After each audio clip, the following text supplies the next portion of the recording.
Bem-vindo ao bloco 4 do nosso evento sobre o novo marco legal de saneamento, promovido pelo Connected Smart Cities, pelo Portugal Ribeiro Advogados, pelo Jamundo Neto Advogados e pela sigla Sul.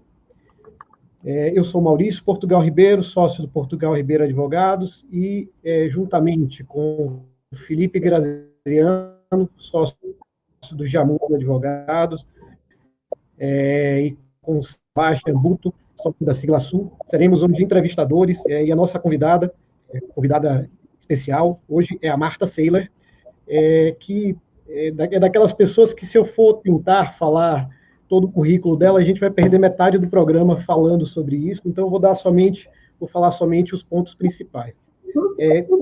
Particularmente importante, né, para a participação dela nesse evento é o fato de que ela foi a pessoa, né, que conduziu, que liderou o processo de elaboração do novo marco legal de saneamento, que nas suas primeiras versões, né, foi emitido por meio de medida provisória, de medidas provisórias federais, né? Marta, para além dessa atividade, né, ela desempenhou diversos cargos no governo federal, ela é gestora, né, que é a carreira de elite da Esplanada, ela teve posições relevantes no setor da aviação civil, primeiro na SAC, Secretaria de Aviação Civil, mais recentemente foi presidente da Infraero, né?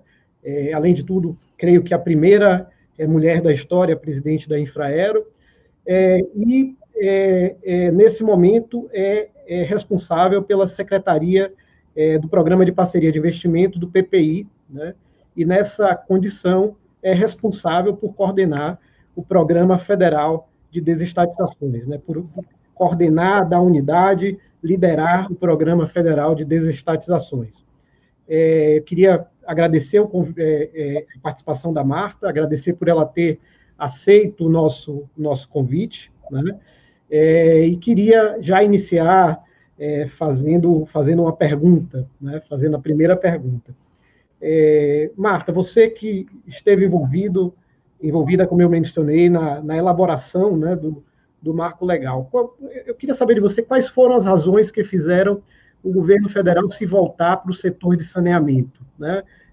Antes daquele momento que você teve esse envolvimento, que o governo federal teve esse envolvimento, e você pessoalmente teve esse envolvimento, a gente não via uma atitude ativa, digamos assim, do governo federal, a não ser na transferência de recursos via PAC, que aconteceu aí em governos anteriores. Boa tarde, Maurício, boa tarde, Luiz Felipe, Sebastião, todos que nos acompanham aqui hoje.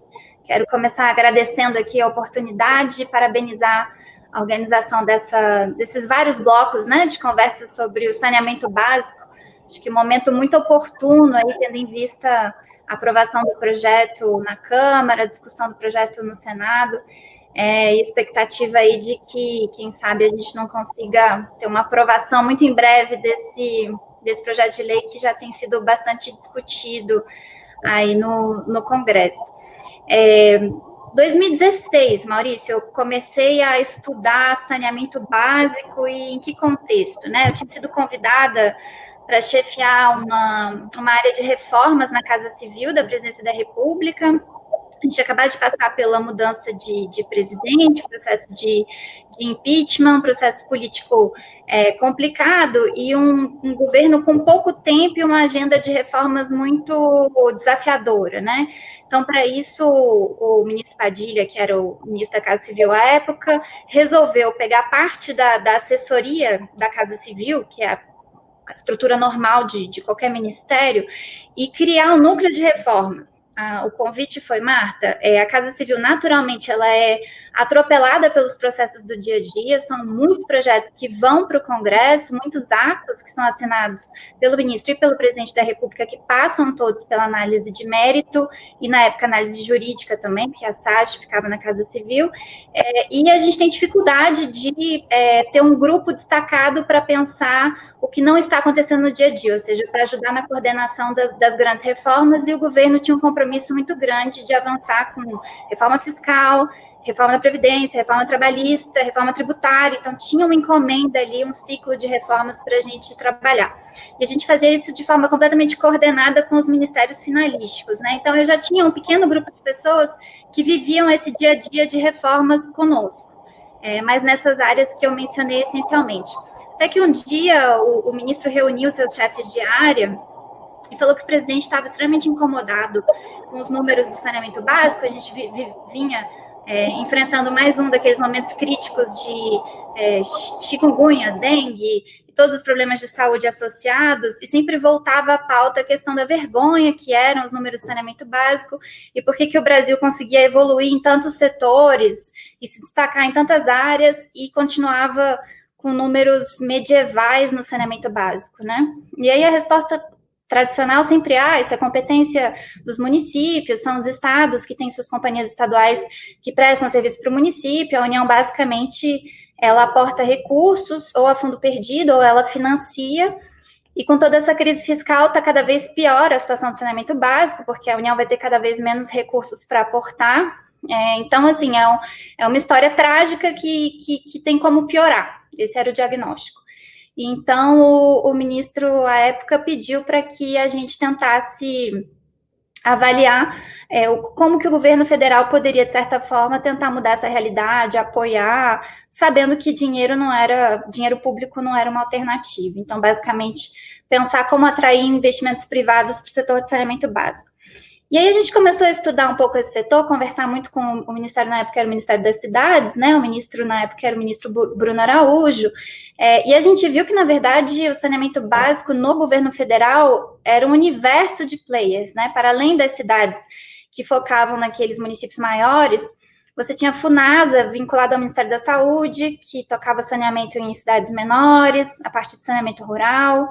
Você tinha Codevasf, Ministério do Turismo com algumas ações de saneamento, Ministério da Defesa com algumas ações de saneamento, os bancos, tanto o BNDES quanto a Caixa, envolvidos com financiamento, tinha uma quantidade enorme de players, integração, na época nós tínhamos o Ministério da Integração, e é um pouco aquele sentimento de cão com muito dono morre de fome, né? Porque ninguém, de fato, se apropria daquela agenda, ainda mais porque a competência não era federal. Então, a gente começou o nosso diagnóstico percebendo tanto que faltava uma coordenação dentro do governo federal para tornar a política de universalização do saneamento básico uma realidade e a importância de coordenar todos esses players que raramente conversavam sobre saneamento. E a gente tinha um plano na época, que era o Plano Nacional de Saneamento Básico, o Plano SAB, que era um instrumento do governo federal para buscar essa universalização. Era um plano que iria de 2014 até 2033, que era uma ficção, porque ele previa números de investimentos anuais no saneamento básico da casa de 15 bilhões de reais ano. E a gente não investia nem um terço disso nas melhores épocas do PAC, enfim, quando o dinheiro não era, em tese, problema na época dos governos anteriores, né? Então, o planejamento que o governo federal tinha para universalizar o saneamento partia de uma premissa que era uma ficção, ou seja, que o governo teria como injetar recursos públicos em montantes estratosféricos durante muitos anos para sair do papel. E mesmo nos anos de abundância de recursos, vamos dizer assim, o resultado verificado foi muito ruim. A gente tinha uma concentração gigantesca de investimentos em só 3 estados. Então, incrivelmente, os estados que, em tese, menos precisariam de recursos da União eram os que mais recebiam recursos da União, basicamente São Paulo, Minas e Paraná, drenavam 50% dos recursos investidos em saneamento básico pelo governo federal, e as disparidades crescendo cada vez mais. Então, você tinha estados da federação com menos de 5% de coleta de esgoto, na região norte, principalmente.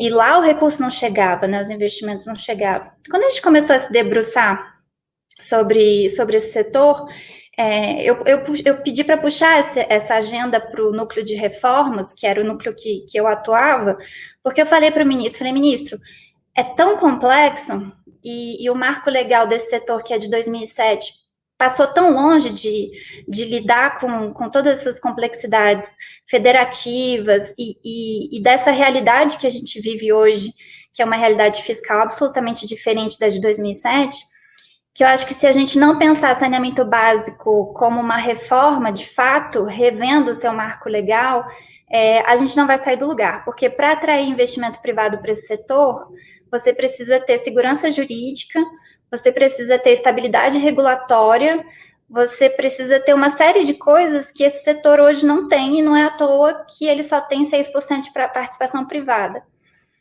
E quando a gente foi avaliar o comparativo de benchmarking, né, de outros setores de infraestrutura, claramente o saneamento era o patinho feio, assim, todos os outros setores você tem uma participação maior.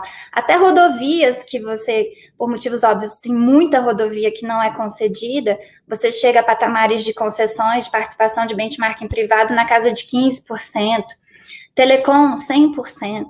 Ou seja, serviços que são essenciais e que demandam investimentos pesados em infraestrutura, como o setor de telecom, foram universalizados por meio da participação do setor privado, e não do setor público.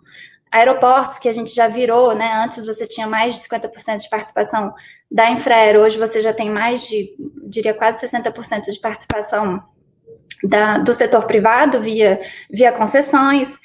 Setor de distribuição de energia, que você vai ter mais de 70% de participação da iniciativa privada, ou seja, não é coincidência que o setor que menos tem participação da iniciativa privada no Brasil é o setor que mais patina em termos de investimentos, em termos de universalização de serviço, em termos de entrega à população.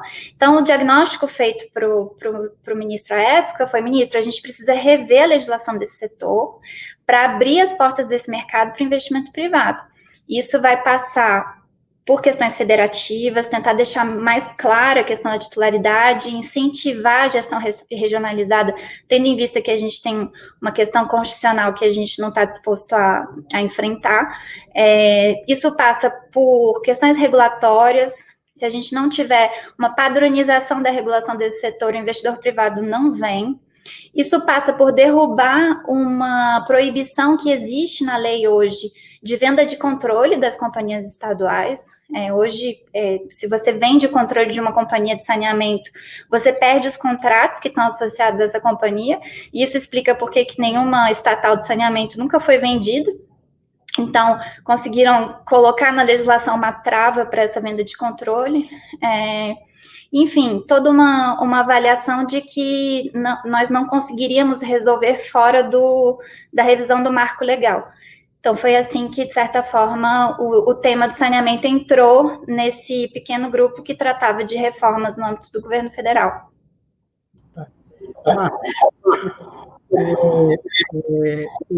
E daí, né, dessa decisão de levar esse tema para essa área da Casa Civil, que era responsável por reformas, até a ideia de elaborar uma medida provisória que, basicamente, reestruturava, né, o marco legal.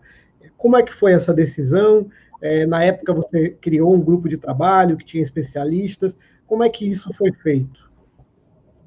Sim, então nós criamos um grupo, basicamente com representantes dos vários ministérios que tinham algum envolvimento, né, com essa pauta de saneamento básico. Quando a gente viu o tamanho do grupo, a gente viu que tinha realmente muita gente envolvida com saneamento básico. Nos chamou bastante atenção como essas pessoas muitas vezes sequer se conheciam, ou seja, a pessoa-chave de saneamento básico num ministério não conhecia a pessoa-chave de saneamento em outro ministério que lidava também com saneamento básico.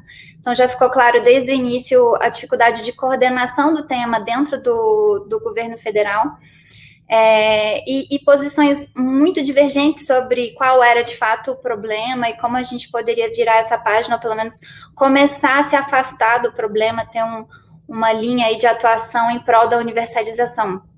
Além dessas conversas dentro do governo, que não foram fáceis por essa divergência de visões, né, que é natural, ainda mais quando você tem muitos órgãos envolvidos com a mesma temática, a gente foi ouvir os players, potenciais players desse mercado. Então, Conversamos com as autarquias municipais que prestam serviço de saneamento, as empresas estaduais, conversamos com as empresas privadas, foi aí que eu conheci a Bicom também, a associação, conversamos com ONGs, institutos, conheci o Edson do Trata Brasil, que, por sinal, tem que ter o seu trabalho reconhecido, que é um herói aí da bandeira do saneamento básico no Brasil, né, esfregando na cara dos brasileiros os números e a realidade todos os dias. O que uns gostam de colocar debaixo do tapete, o Edson gosta de jogar luz, e tem que jogar luz mesmo, porque enquanto a gente não se envergonhar de fato dessa realidade do saneamento, a gente não vai colocar ela como uma prioridade para lidar com ela. Então, foi muito esclarecedor lidar com todas as informações do grupo do Trata Brasil e outros institutos.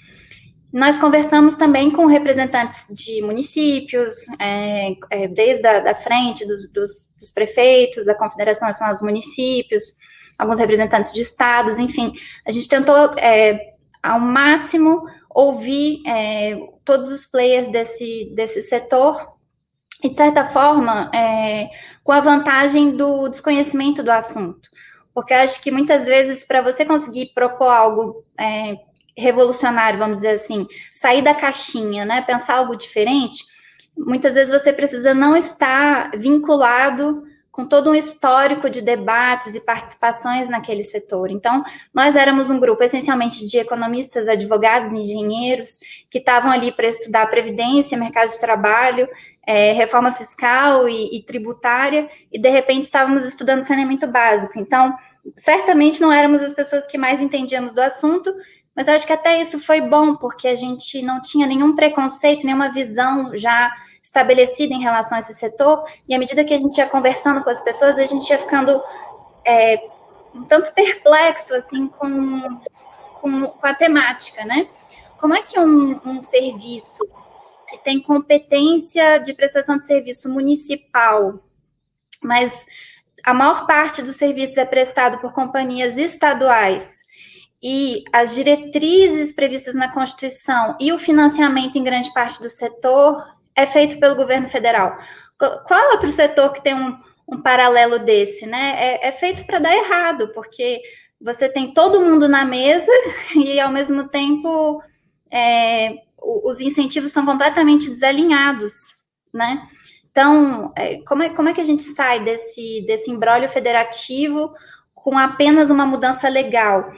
Vamos rever a Constituição? Não tinha espaço político, né? A gente já tinha PEC demais no Congresso, desde PEC do teto, PEC da Previdência, a reforma tributária que não saiu no governo passado também implicava revisão de Constituição Federal. Então, o espaço que nos deram para trabalhar era um espaço de projeto de lei. Então, como é que a gente resolve esse imbróglio, a não ser entendendo os incentivos de cada um desses entes e tentando trabalhar melhor esses incentivos, que foi o que a medida provisória acabou tentando avançar nesse sentido, né? Rever, deixar clara a questão da titularidade, não afrontar a decisão que já tinha do Supremo à época de interpretação de que a titularidade era municipal, interesse local, ao mesmo tempo entendendo que boa parte dos serviços não eram prestados pelos municípios, mas pelas companhias dos estados, que tinham um contrato de programa com esses municípios, então que autorizavam essas companhias a prestar esses serviços, mas como tudo que não tem concorrência, os contratos eram... Como descrever os contratos, né? Primeiro, muitos não eram sequer formalizados, então você tinha vários municípios cujo serviço era prestado por uma companhia estadual, mas que não tinha um contrato formalizado nesse sentido. Aqueles que tinham contratos de programa formalizados, muitos deles o objeto não era claro, não tinha meta, questões tarifárias não eram bem tratadas, reajustes, regras de qualidade de serviço, tudo que a gente entende no setor de infraestrutura como razoável quando você pensa num contrato de prestação de serviço, não fazia parte do contrato de programa, né? Então, a gente começou a perceber que os titulares dos serviços, que eram os municípios, eles passavam um cheque em branco para essas companhias estaduais, sem dizer como ia ser a questão da qualidade, dos investimentos, sem exigir metas, sem ter fiscalização, sem tratar da questão tarifária. A questão tarifária no setor de água e esgoto sempre foi muito politizada, né? As pessoas ainda têm aquela crença de que água não é mercadoria, né? A gente ouviu isso muito no plenário, na votação dessas MPs. Água não é mercadoria, como é que vocês querem cobrar pela água? E a universalização do serviço passa necessariamente por uma compreensão de que é um serviço que é remunerado e que, se a gente juntasse tudo, né, se a gente tivesse condições de fazer um pacote só de universalização do saneamento básico, com certeza ele seria superavitário, porque a prestação de serviços de água, conjuntamente com esgoto, juntando cidade grande com cidade pequena, contratos eficientes, certamente eles se remuneram. E não é à toa que a gente tem tanto investidor de dentro e de fora do país interessado nesse mercado. Mas esse investidor também precisa ter segurança jurídica, precisa acreditar que o contrato vai ser cumprido, precisa encontrar nesse contrato parâmetros básicos de definição de objeto, de regras em relação à prestação de serviços, direitos e obrigações, contabilidade regulatória, regras de indenização, reajustes tarifários, ordinários e extraordinários. E nada disso se encontrava em contratos de programa. Então, o desafio foi conseguir ouvir todo mundo, ter uma avaliação do que precisava ser revisto no âmbito dessa legislação e propor uma medida. Na época, nós tínhamos um ministro, que era o ministro Bruno Araújo, que não acreditava no projeto de lei. Falou: Marta, se a gente encaminhar um projeto de lei, a gente vai ter mais 10 anos de discussão no Congresso, provavelmente nada vai acontecer. Para a gente sair do lugar com saneamento básico, a gente precisa entrar de forma mais agressiva no Congresso com uma medida provisória. A discussão não era fácil, já na época, com o presidente Rodrigo, porque, de fato, era uma mudança muito significativa, e os parlamentares, naturalmente, não gostam da pressão, do prazo da medida provisória para mudanças tão significativas. Então, a gente sabia que não seria fácil essa aprovação a tempo, né, sem perder o tempo da medida provisória. Somado a tudo isso, um momento político delicado, nós tínhamos 2 denúncias do presidente da República, o governo foi perdendo a sua base dentro do parlamento e com isso enfraquecendo muito a nossa capacidade de lidar com a oposição durante todo esse processo. Oposição ferrenha, diga-se de passagem, não foi fácil e segue não sendo fácil, né? Os partidos de esquerda têm uma devoção quase por esse modelo de empresas públicas, investimentos públicos, e atuam bastante contra, falavam de medida privatista e todo aquilo que a gente já viu de manifestação contrária. Então, enfim, acho que o trabalho do GT foi um trabalho de composição que levou muito tempo dentro do governo por conta das visões divergentes, mas acho que a gente conseguiu sair com uma proposta interessante de primeira medida provisória, e tivemos esse esforço do ministro na época, do ministro-chefe da Casa Civil também, e do próprio presidente da República, que bancaram, né, essa medida provisória.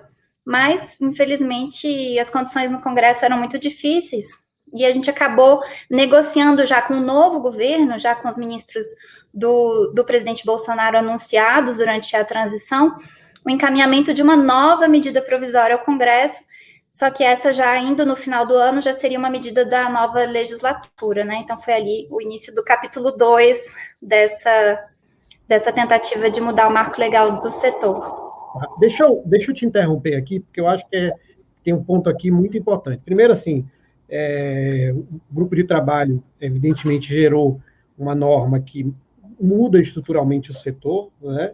E que caminha na direção de uma maior unidade regulatória, uma maior segurança jurídica, permite a desestatização das empresas de saneamento estaduais, promove, né, uma formalização dessas situações precárias que existiam, né, entre empresas estatais e municípios. Então, eu posso dizer assim, que vocês fizeram bem o dever de casa e a primeira proposta de marco legal que estava ali na medida provisória 844 de 2018 era já um texto robusto, né? Eu tenho algumas críticas, mas eu acho que como um texto possível, né, dentro daquela circunstância, é um texto muito bom, um texto que cumpria o seu papel.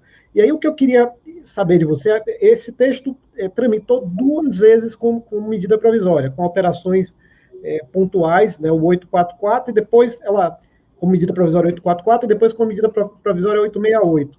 Aí eu queria entender de você por que não houve acordo para votar isso, para aprovar isso, e se você puder, eu sei que essas coisas são sempre muito delicadas, explicar quem estava de cada lado, né? O que é que era o objeto da controvérsia que impedia o acordo e quem estava de cada lado nessas controvérsias. Então, vamos lá. Ao longo da discussão do comitê, a gente teve uma mudança de ministro, né, no Ministério das Cidades à época. Chegou o ministro Baldi, ele alinhou 100% com a agenda, então isso nos ajudou muito a dar sequência ao grupo de trabalho, à proposta de medida provisória. Depois ele nos ajudou bastante dentro do Congresso também para avançar com a aprovação dessa MP. Quem relatou a MP, em primeiro lugar, foi o Waldir Raupp, o senador, e eu acho que ele fez um trabalho muito bacana para o pouco tempo que teve, de também, em âmbito de audiências, receber os interessados, aprimorar o texto. Então, na verdade, o segundo texto, a segunda medida provisória encaminhada ao Congresso, ela já é muito mais próxima do relatório do senador Waldir do que da MP originária. Houve uma evolução, né, do entendimento da medida provisória, e acho que uma evolução positiva, justamente nesse exercício do Congresso de ouvir os interessados, fazer aperfeiçoamentos. Então, a segunda medida provisória, ela já é muito mais próxima do relatório do senador Waldir Raupp do que, de fato, uma cópia da primeira medida, apesar de ter o DNA ali muito próximo. Quais são os 3 grandes pilares, né, dessa MP, que eu acho que seguem na segunda MP e segue agora no projeto de lei também? O primeiro pilar de diretrizes regulatórias. Então, era uma avaliação de que o investidor privado não viria para um mercado que tinha 50 agências regulando o setor de formas completamente diferentes e sem coordenação. Então, se você tem um contrato de saneamento básico num estado, você pode ser regulado por mais de uma agência e elas terem avaliações completamente diferentes de como é um reajuste tarifário, de como é uma contabilidade regulatória, do que é uma regra de qualidade de serviço, e essa disparidade de visões entre agências naturalmente afasta o investidor. Então, tinha uma percepção de que o ideal para o setor de saneamento seria que a gente tivesse um guia de melhores práticas, que tivesse um padrão regulatório mínimo, que, na verdade, as agências locais, elas pudessem muito mais realizar um trabalho de fiscalização, de verificação dos contratos, da prestação de serviço, de compilar as informações, de prestar contas, de dar transparência, e não tanto de ficar bolando a regulação, né, pensando, até porque, enfim, envolve toda uma complexidade, você definir, muitas vezes, o que seria um modelo ideal de revisão tarifária, vai ter só índice de preço, você vai levar em conta algum fator de qualidade, algum índice de eficiência da indústria, como é que você vai definir tudo isso? E faz sentido São Paulo ter uma fórmula, Rio ter outra, Minas ter outra, enfim, em que sentido isso agrega, né? Era importante que essas regulações comunicassem. Então, a gente trouxe, observando os desafios federativos, a Constituição Federal, etc., a ideia de uma agência no governo federal que desse diretrizes regulatórias, melhores práticas, e que os entes pudessem aderir a essas melhores práticas de forma voluntária. Nós não poderíamos obrigar as agências a aderir a essas melhores práticas, mas a partir do momento que a gente desenhasse, por exemplo, um contrato de concessão com apoio do governo federal, com financiamento do governo federal, via BNDES e via Caixa, a gente poderia pedir, sim, que para acessar o nosso financiamento, esse contrato seguisse as melhores regras já definidas pela agência federal. Então, esse foi um ponto importante da discussão, foi um ponto que no início teve muita resistência, mas que a minha avaliação é que no momento da votação nós já tínhamos maioria em relação a esse ponto, tanto em relação às 2 MPs, quanto hoje a discussão do projeto de lei. porque ficou claro que a atuação da agência federal, ela se soma à atuação das agências locais. Tinha muita resistência por parte das agências locais, até mesmo a BAR no início era resistente, porque ela achava que o que a gente estava propondo era matar as agências locais e fortalecer uma agência federal. E, na verdade, o governo federal não tem nem braço para fazer regulação na ponta, esse nunca foi o objetivo. O que a gente tem é, sim, muita capacidade regulatória pelas diversas agências que nós temos e a capacidade de trazer esse benchmarking regulatório para dentro do setor de saneamento básico. Então, a ideia era aproveitar uma agência já existente, a ANA, para não criar uma estrutura nova. E essa agência que hoje já é responsável pela política de recursos hídricos, enfim, já regula vários aspectos da água, né, e não do saneamento, ela agregaria essas novas competências. E esse é um ponto que, para mim, hoje está superado. Esteve superado no momento da votação de saneamento das MPs e está superado na discussão do projeto de lei. Ou seja, todos os que tinham resistência entenderam que é um modelo de ganha-ganha. As agências locais vão ser fortalecidas, a ideia é que elas cresçam, que elas atuem cada vez mais, que elas assumam cada vez mais protagonismo na regulação da prestação desses serviços, que elas não só assistam a companhia estadual, muitas vezes, prestar um serviço que sequer tem um contrato, então é difícil para ela regular, então empoderava, de fato, a agência local e trazia ali um compromisso do governo federal com melhores práticas regulatórias que alimentariam também essas agências locais. E muitas delas já estavam buscando, por meio de apoio de consultoria externa, ter esse tipo de estudo de melhores práticas regulatórias. Então, no fim das contas, a gente conseguiu fazer uma composição em relação a esse assunto, e eu diria que foi uma resistência superada. O segundo grande eixo da medida era possibilitar a privatização de companhias estaduais, né? Hoje a gente encontra na legislação essa restrição, você não consegue vender o controle sem perder os contratos, e a companhia de saneamento não tem valor sem os contratos. Então, é fundamental permitir a venda do controle com manutenção de contrato, mesmo que isso envolva ter uma anuência do titular, mesmo que isso envolva algumas etapas que estão previstas no projeto de lei, estavam previstas nas MPs também. É importante abrir essa possibilidade. Então, abrir o mercado para a possibilidade de uma privatização. Estamos impondo privatização? Não. Estamos tirando a proibição de privatizar, que é o que a gente tem na legislação hoje, e a gente vê vários governos estaduais com uma dificuldade muito grande de fazer investimento, muito endividados, sem capacidade de realizar o serviço e também sem poder trazer um parceiro privado para assumir o controle daquela companhia. Então, abrir essa porta. É claro que essa porta gera muito mais polêmica também. Então, a gente tem um movimento contra privatizações muito forte, a gente tem, dentro das companhias estaduais, um corporativismo que a gente vê em qualquer setor em que a presença estatal ainda é muito forte.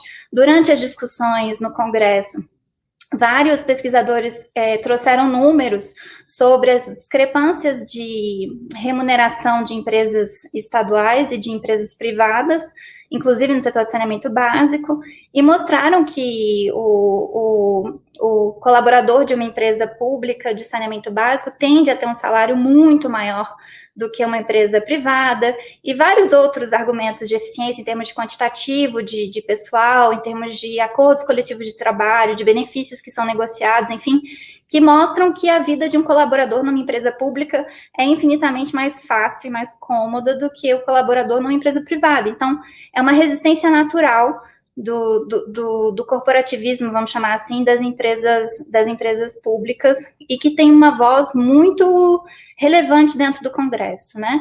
Os sindicatos atuam, as corporações atuam, a gente conhece esse processo, e, enfim, nós, apesar de não estarmos ali impondo a venda de qualquer estatal, porque nós sequer podemos fazer isso, a estatal é do governo estadual, a gente só estava possibilitando que isso acontecesse. Mesmo assim, a resistência foi muito forte. E aí os partidos de esquerda deitam e rolam, né? Porque fazem todo um argumento de que os colaboradores vão ser demitidos, a gente vai gerar desemprego, que os salários vão diminuir, enfim, e aquela pauta que vocês conhecem dentro do Congresso. E outro ponto muito importante da medida, que estava presente desde o início, mas mudou um pouco o formato, é a questão da abertura para concorrência pelo mercado. Né? As pessoas falam assim, o saneamento básico é um monopólio natural, então é normal que não tenha concorrência, você não vai ter 3 empresas concorrendo no saneamento básico. Mas elas concorrem pelo mercado. Então, a partir do momento que você vai fazer um contrato de investimentos em água, esgoto, por 30 anos, que você vai ter que fazer vários investimentos em infraestrutura, universalizar os serviços e vai ser remunerado por uma tarifa, regulado pelo setor público, quem tem condições de prestar melhor esse serviço? Tem mais de uma empresa interessada? Primeira pergunta. Se sim, quem tem mais bala na agulha para fazer investimento? Quem está menos endividado? Quem tem mais capital próprio? Quem tem mais capacidade de aportar nessa SPE, nessa concessionária? Quem tem condições de cobrar menos por isso? Porque a modicidade tarifária e sempre será uma prioridade para todo e qualquer governo, ou seja, a gente quer que as pessoas tenham um serviço de qualidade pagando menos por isso, né? Tarifas módicas, incluindo a tarifa social para toda aquela população de baixa renda, quem não tem condição de pagar pelo serviço, essa diferenciação, etc. Quem é esse player? Se a gente não tiver a oportunidade de fazer essa seleção do melhor player naquele momento, que você vai depois ter um contrato de 30, 35 anos, você perder.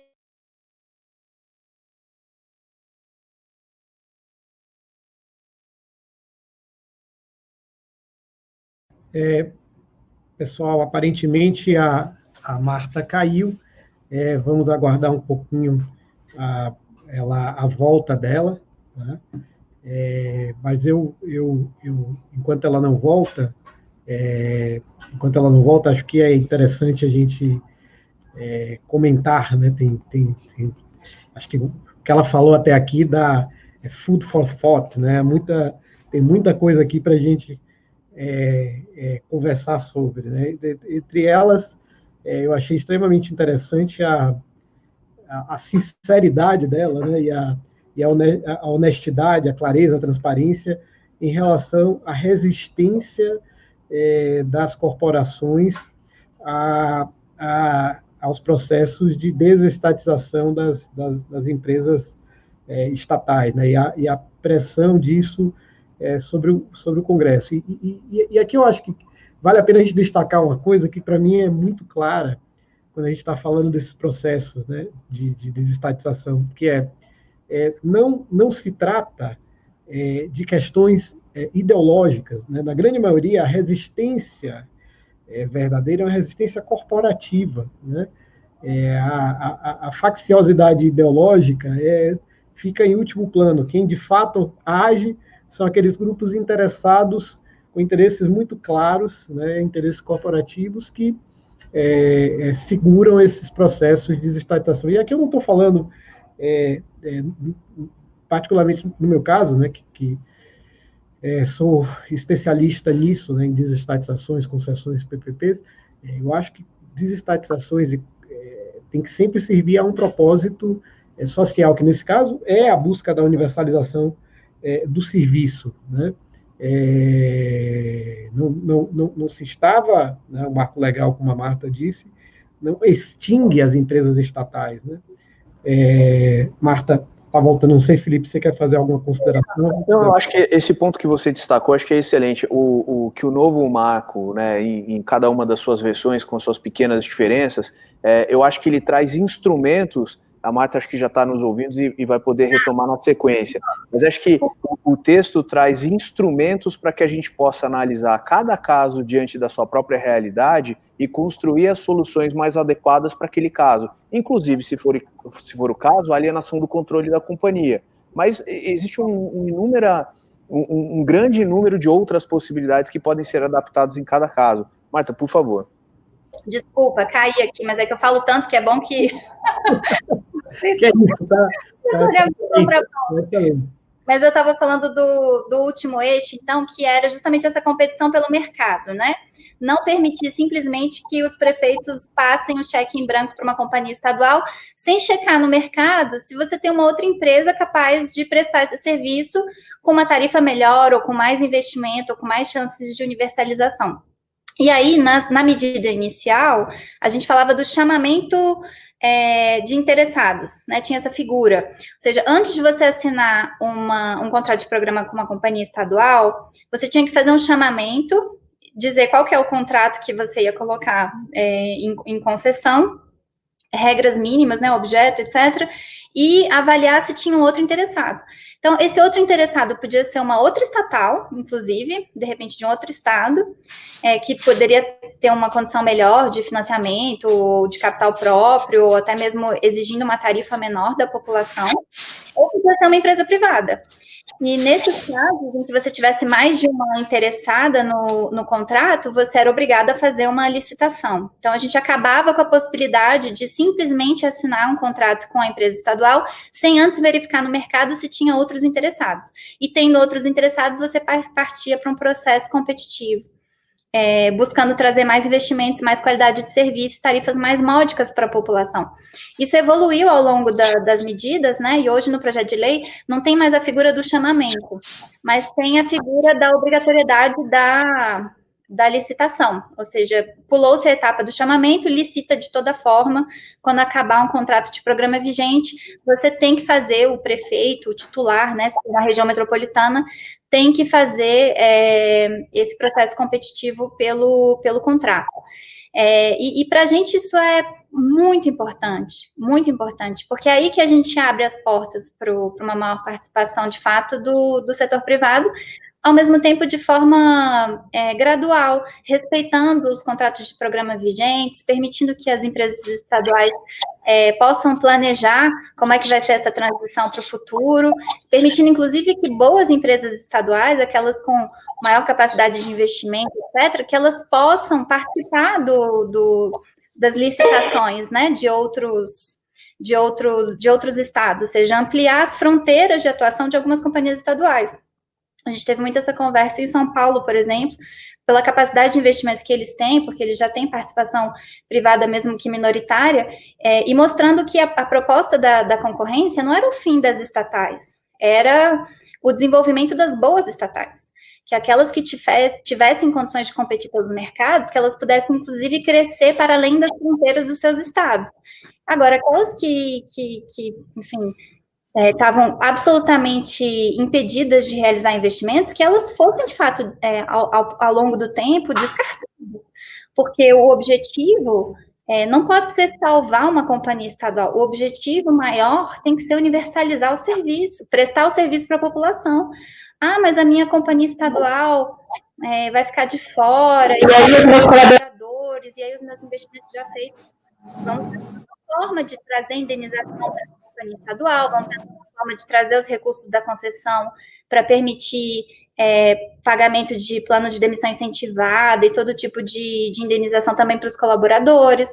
Vamos pensar no enxugamento dessa estatal, mas não dá para colocar a existência da estatal em primeiro plano e não a universalização do serviço, ou seja, tirar da população a perspectiva de receber o serviço, né? Quando a gente fala de saneamento, eu sei que os números são cansativos para quem conhece esse setor, mas, assim, 35 milhões de pessoas sem acesso à água potável é um absurdo, e as pessoas falam que a gente já universalizou a água no Brasil, que o problema é só o esgoto. 35 milhões de pessoas é gente demais sem acesso à água tratada. E outra, eu nem tenho a estatística da qualidade da água que está chegando na casa das pessoas. Olha o que a gente viveu no Rio de Janeiro recentemente. É uma capital de estado, uma cidade super importante, sem poder confiar na qualidade da água que está recebendo em casa. Então, não é nem só a questão da universalização, da água chegar. Ela tem que chegar com regularidade e ela tem que chegar com qualidade. E hoje a gente não tem todas as verificações da qualidade da água como a gente deveria ter, como a gente teria se esse contrato fosse de fato regulado e prestado por um privado, porque a gente é bom em fiscalização de obrigação contratual privada, né, nos setores regulados. Em saneamento básico, o esgotamento, são 100 milhões de pessoas sem coleta de esgoto em casa, né? Olha as repercussões de tudo isso. A gente está vivendo agora uma crise sem precedentes do coronavírus, e a gente está contando leito em UTI, leito em hospital, para saber qual o tamanho do lockdown que a gente tem que ter na sociedade, porque a gente tem que ter os hospitais minimamente aptos a receber os doentes para a gente poder voltar a ter algum tipo de atividade econômica. E aí eu pergunto, quantos dos leitos estão ocupados por doenças relacionadas à falta de saneamento básico no país? Marta, né? Aproveitando só uma provocação, né, a gente está acompanhando aqui o chat em que os usuários estão fazendo as colocações, e a gente percebe que esse tema ele traz uma polarização muito grande entre público versus privado, e eu acho que a perspectiva do novo marco, ela desconstrói um pouco isso, porque a gente não espera uma proteção do privado para além do que seria uma segurança jurídica razoável em um contrato. O que a gente justamente está buscando, e a expectativa geral em relação ao marco, acho que seria interessante você comentar um pouco isso, é deixar de olhar e proteger o prestador e acompanhar a qualidade do serviço, seja ele público ou privado. Se é um prestador privado que não desempenha bem o seu contrato, que esse contrato seja terminado, né? Garantido o contraditório e tirando a questão política da discussão, acho que a gente é justamente essa expectativa de ter o contrato fiscalizado a partir de instrumentos adequados, independente de quem seja o prestador. É isso que se espera? Com certeza.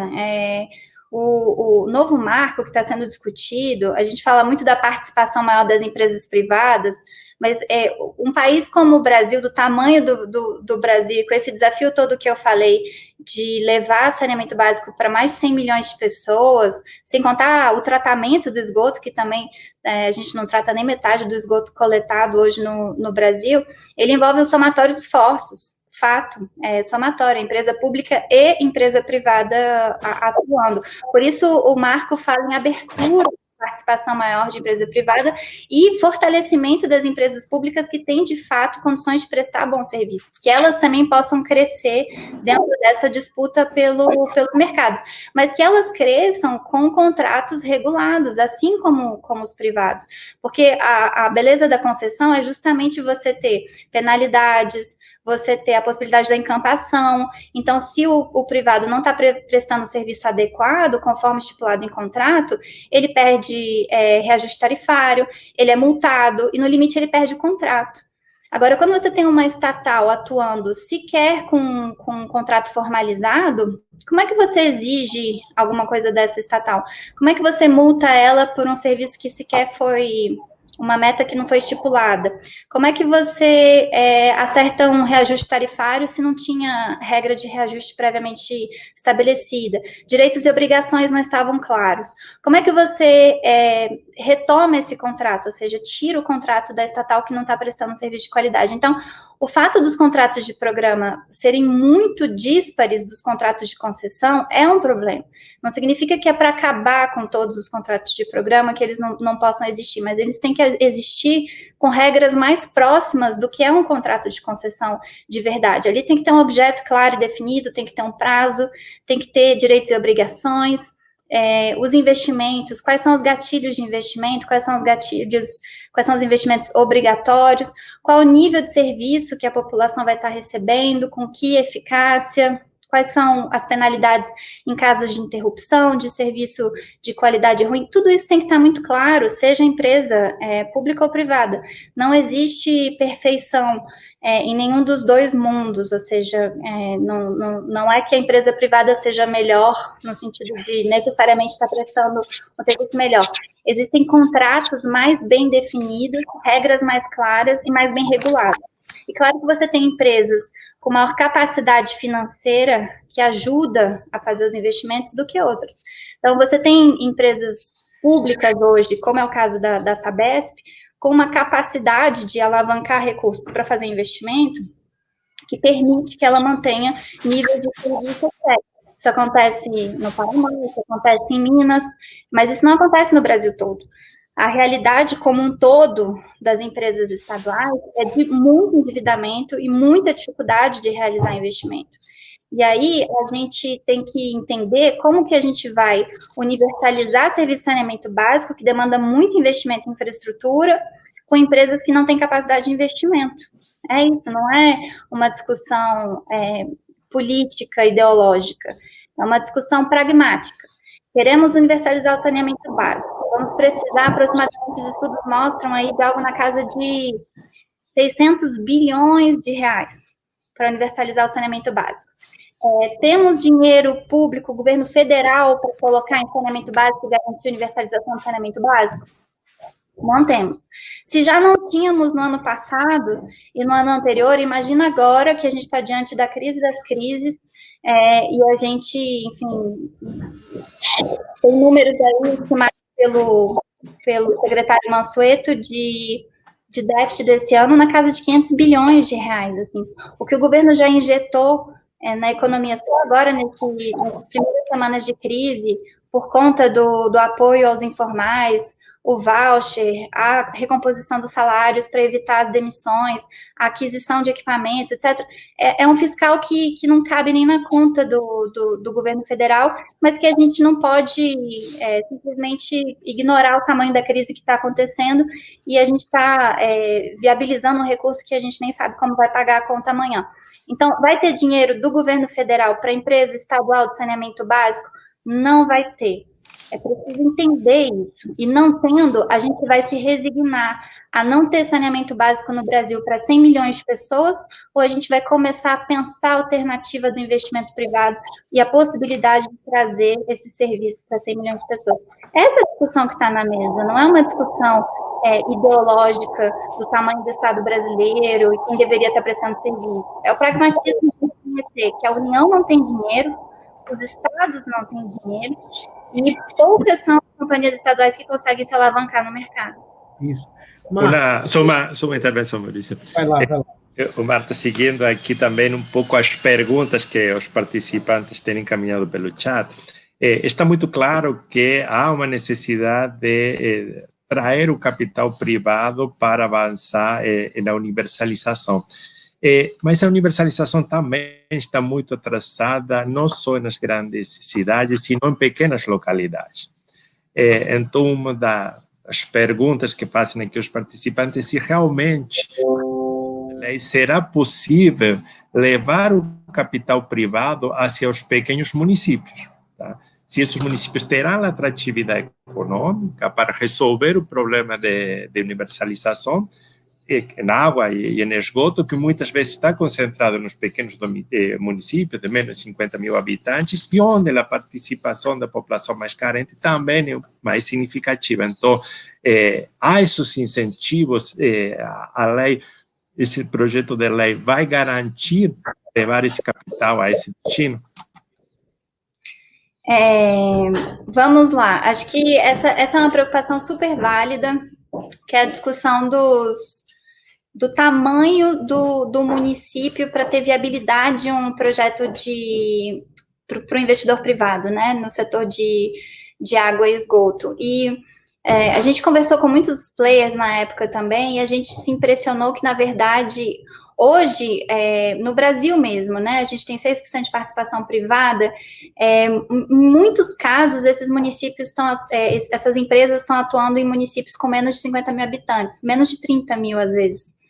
E que, na verdade, a viabilidade do projeto em si é uma conta do tanto de investimento que você vai ter que fazer, por quanto tempo, remunerado a qual tarifa, durante todo o prazo da concessão. Então, algumas pessoas trouxeram números interessantes para a gente, mostrando que muitas vezes a geografia da cidade impacta mais do que o tamanho da cidade. Ou seja, uma cidade muito plana, por exemplo, você conseguiria ter um investimento mais fácil e mais barato do que uma cidade com muito relevo, em que você teria uma complexidade maior de engenharia.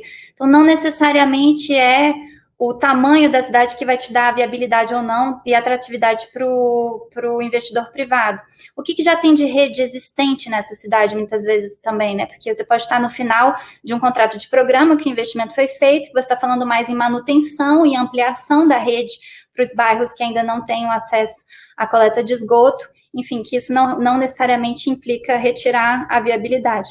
Mesmo assim, eu acho que quando a gente fala em concessão, a gente tem que pensar num custo de transação, que é toda a estruturação dessa concessão, né? Estudo de viabilidade, técnica, econômica, ambiental, minuta de edital, minuta de contrato, audiência pública para ouvir todos os players, órgão de controle.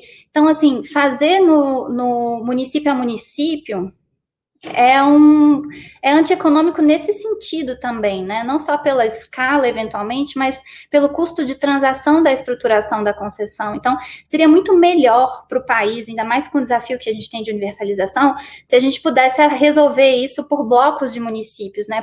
Por gestão regionalizada. E eu acho que o projeto de lei vai muito nesse sentido, de estimular, ele reconhece a titularidade municipal, mas ele estimula esses municípios a se reunirem e a prestarem um serviço em conjunto. Tanto o conjunto dos serviços, água, esgoto, etc., quanto, eventualmente, apenas um serviço. Vamos nos unir para resolver o desafio dos resíduos sólidos, por exemplo, por meio de uma concessão com a iniciativa privada. E eu acho que o projeto vai nesse sentido, de dar o caminho para que essa união de municípios possa acontecer. Então, ele privilegia essa gestão associada que a gente chama, as regiões metropolitanas também, enfim, para que a gente possa avançar em estudos de viabilidade que contemplem um conjunto de municípios, e não só município a município. E se a gente conseguir fazer isso por bloco, fica ainda mais fácil agregar, inclusive, os pequenos municípios que teriam uma viabilidade mais questionada, vamos dizer assim. O BNDES está fazendo um trabalho nesse sentido, está avançando bastante. Acho que hoje o grande desafio é federativo, porque para você ter um bloco, como a gente está fazendo no Amapá, são, salvo engano, 16 municípios no estado, é um estado pequeno, você precisa que cada um dos municípios aprove na sua Câmara Legislativa um projeto de lei autorizando a delegação para você ter uma concessão só, no caso, no nível.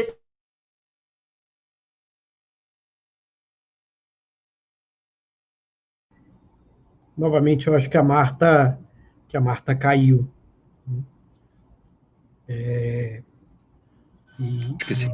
Esperar um pouquinho ela voltar, mas para comentar isso que ela está falando, eu particularmente preocupado com essa regulamentação dos blocos, né, prevista no novo marco legal, porque tem uma questão aqui que para mim me parece central, que e se um município não quiser formar o bloco, né? A ideia de você fazer em bloco é muito interessante para o município que não tem capacidade de ser autossustentável. Então, ele vai se agregar a um bloco para tornar o seu serviço, né, dentro da escala do bloco, sustentável.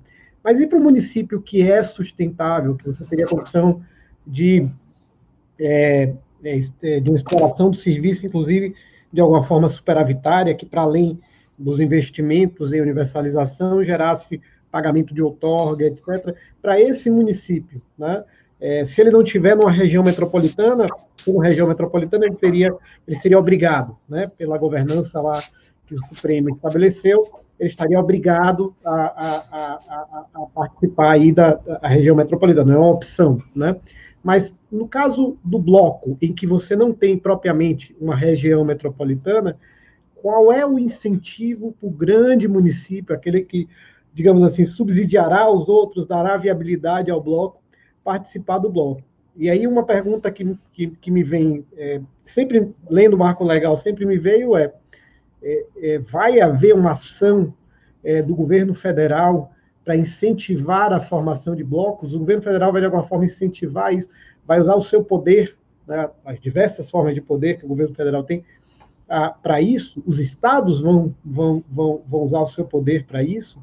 Essa é uma dúvida que eu tenho, e até voltando a Marta, eu queria ouvi-la sobre isso, né? Que é o ponto que justamente a própria Marta comentou ao fazer o diagnóstico, Maurício, e contextualizar a necessidade de uma inovação legislativa, de que havia uma distribuição de competências constitucionais entre os três entes da federação, Estado, município e União, só que com incentivos diferentes. E a questão que se coloca agora, muito bem colocada por você, se você tem agora uma solução possível, dada a impossibilidade de se buscar uma solução constitucional, né, uma alteração constitucional. Então, uma solução possível que passa a partir de um arranjo dos municípios em blocos, como forma de você concentrar as ações, em que medida o novo marco ele traz um alinhamento de interesses e um incentivo para que esses entes possam se organizar dessa forma, né?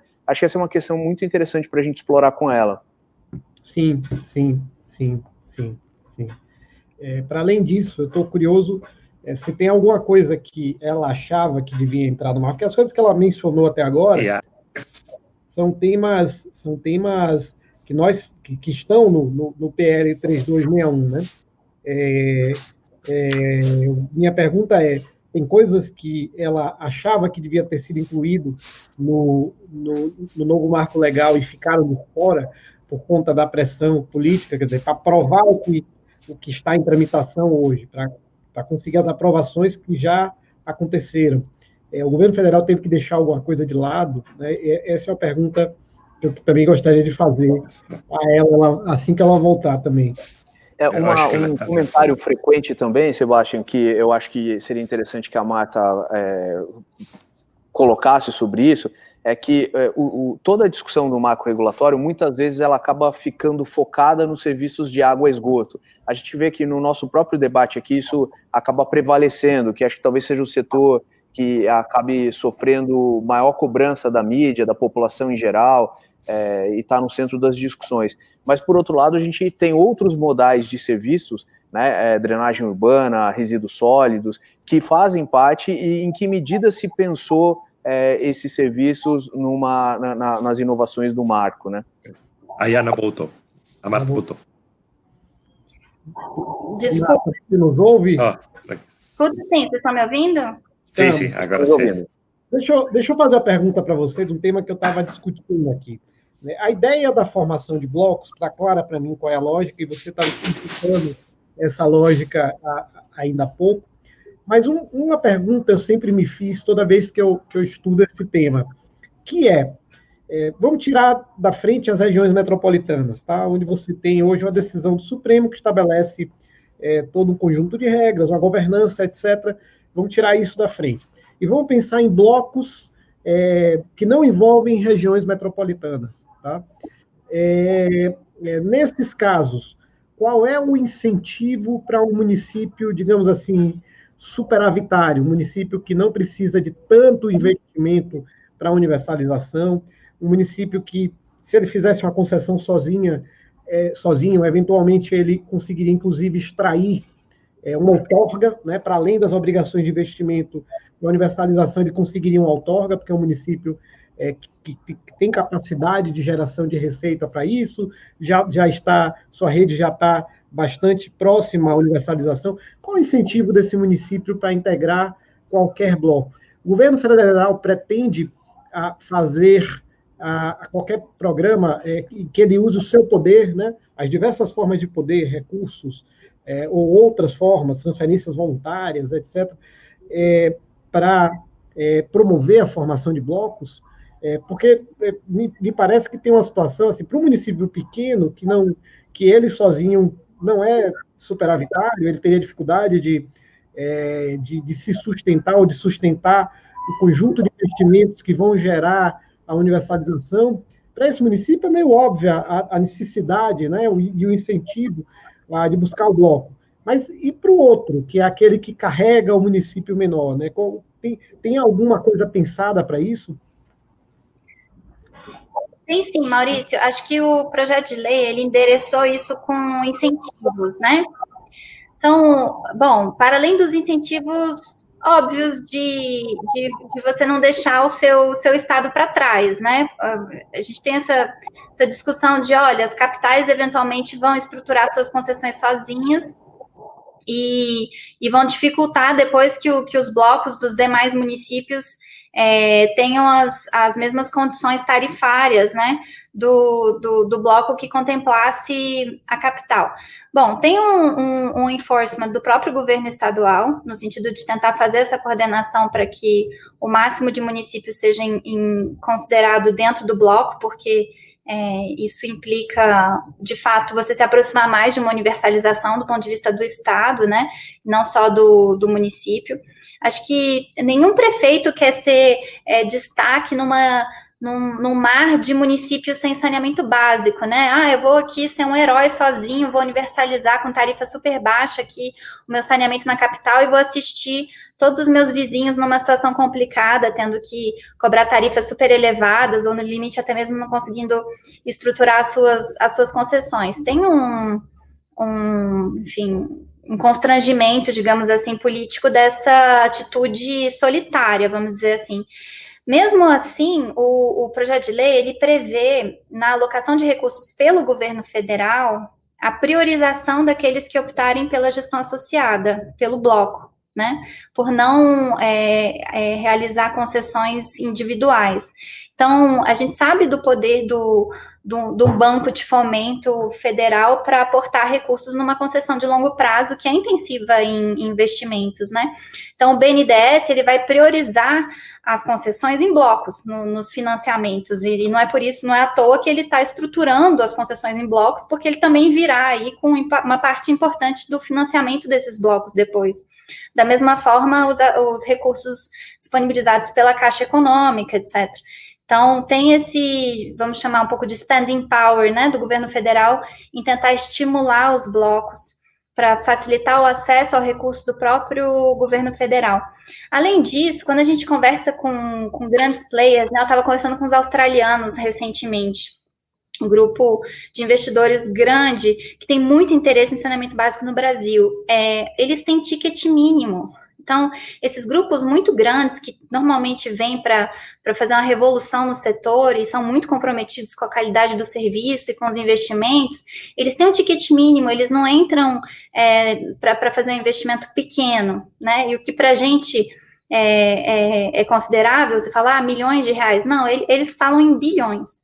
Esses grupos maiores, eles entram para investimentos de bilhões de dólares. Então, uma capital mais... Desculpa te interromper, mas você não acha que, nesse caso, esse tipo de grupo, né, falando desses grandes fundos de private equity, etc., você não acha que eles vão tender a se associar a players que já têm um portfólio, né, que justifica isso, né? Até mesmo porque quando você entra com um parceiro ou como investidor num player privado existente, você tem o histórico de receitas, né? Seu risco termina sendo menor, né? De maneira que, na minha visão, a tendência é que esse tipo de player, sobretudo financeiro, ele tente entrar no mercado secundário, né? Ao invés de ser o sujeito que vai entrar na licitação do bloco. Mas, desculpa te interromper, é só para você... A avaliação, Maurício, é que ele vai se consorciar, né? Porque ele é um player financeiro. Então, ele vai se consorciar com empresas de engenharia, com construtoras, com empresas que conheçam o Brasil, estejam no Brasil e saibam tocar obras no Brasil. Mas eles entram na sociedade e eles continuam tendo um ticket médio. Então, é muito mais fácil trazer um player grande desses para um bloco do que capital a capital, cidade a cidade. E é sempre bom lembrar, Maurício, que hoje a legislação ela não impede a concessão individual, tal como está, sem mudar nada, né? Se uma capital de estado quiser romper o seu contrato com a empresa estadual, se é que tem contrato, indenizar essa companhia pelo que tiver previsto de indenização, se é que tem regra, e optar por estruturar uma concessão só dela, ela pode. Então, o projeto, ele não traz nenhum risco ao sistema atual, na verdade. Ele busca mitigar esses comportamentos individualistas, estimulando a gestão associada e dando todo o apoio do governo federal na estruturação dos blocos. Então, o governo federal, por meio do BNDES, já investiu muito nas contratações desses estudos de viabilidade. A gente está com mais de 6 estados sendo estudados, a região metropolitana de Alagoas bem adiantada, Amapá bem adiantado, estamos avançando no Acre também, temos o Rio de Janeiro já bem adiantado e alguns outros projetos, que a gente está priorizando o bloco. Por que a gente está priorizando o bloco? Porque é a universalização que nos interessa. Não é tanto um exercício de dizer assim, se não for um bloco, não tem privado interessado, não tem viabilidade. Tem sim viabilidade. Eu posso pegar uma grande cidade, eu posso até pegar uma cidade pequena e estruturar com viabilidade. Nada me impede também de aportar como governo federal numa concessão cuja tarifa esteja alta para diminuir essa tarifa, como uma contrapartida nossa do governo federal em busca da universalização. Mas esse custo de transação de fazer 1 a 1 é gigantesco. Então, né, de você ter um bloco, de você ter um contrato só, e até de mitigar eventuais riscos políticos depois, de questionamento de um prefeito aqui, outro ali. Se você tem 100 municípios dentro de um bloco, eventualmente um problema aqui ou outro ali ficam menores do que você lidar, né, prefeitura a prefeitura. Então, tem muitas vantagens para a gente avançar no saneamento básico por meio dos blocos, e o governo federal está super disposto a fazer isso acontecer. Acho que essa foi a grande virada de chave da visão de que antes nós só colocávamos dinheiro, emprestávamos dinheiro, e agora a gente se envolve diretamente com o planejamento. A gente estuda a realidade dos estados e propõe os blocos para os prefeitos, para os governadores, e a gente contrata os consultores, coloca dinheiro nos projetos, estrutura tudo, entrega em condições de ser colocado o edital na rua para uma licitação. Então, tudo que o governo federal está podendo fazer dentro das suas competências, da sua esfera de atuação, sabendo que dinheiro do governo federal hoje não é uma realidade, que o que a gente de fato pode fazer é ajudar a estruturar as concessões, a trazer esse player privado para um contrato bem estruturado, que nem sempre deixa a companhia estadual de fora. Também isso é importante na linha do que a gente vinha falando, de que o público e o privado somam esforços, né? No projeto do Rio de Janeiro, a SEDAI está lá, dentro do projeto. Ela está captando água, produzindo, ela produz a água, ela trata a água e ela vende água para a concessionária. E a concessionária é responsável por fazer os investimentos da distribuição, da coleta de esgoto, do tratamento de esgoto, etc. Um modelo muito próximo disso na região metropolitana de Maceió. Então, a Companhia Estadual de Alagoas, a Casal, ela está dentro do contrato. Então, por isso que eu falo, a gente fala muito do investimento privado, da abertura das portas para o privado. Isso não é antagônico com a melhoria e o desenvolvimento das companhias estaduais. A questão dos blocos, eu acho que realmente aquilo que você falou, o projeto de lei, ele não traz nenhum impedimento a lo que já existia, pelo contrário, vem a facilitar a formação dos blocos. Eu acho que a dúvida que cabe é se realmente existirão os incentivos nos municípios mais superavitários para se compor o bloco com os menos, ou com os mais deficitários, menos superavitários, de forma de criar essa viabilidade no bloco. Qual é o incentivo realmente, além do próprio altruísmo de contribuir para o bem social, se tem um incentivo material para essa prefeitura que é superavitária formar parte de um bloco maior. Tá? Porque, sem dúvida, o bloco tem hoje todos os incentivos para o operador entrante, seja ele privado ou público, porque a escala permitirá um maior financiamento, permitirá um ticket maior, permitirá uma classificação de risco maior, mas, por outro lado, o poder concedente, será que vai ter os incentivos suficientes para assinar a composição do bloco quando é um município superavitário? Acho que é um pouco a Marta, em complemento ao que o Sebastião está colocando, na mesma linha, durante todo esse debate do marco regulatório, uma questão que sempre surge é a crítica ao subsídio cruzado, como uma maneira pouco transparente de você equilibrar concessões mais vantajosas com menos vantajosas, né? Hoje as companhias estaduais, grande parte delas, alega que o modelo não poderia ser revisto em função do subsídio cruzado. Será que, ao incentivar a regionalização, a gente não está perpetrando esse modelo?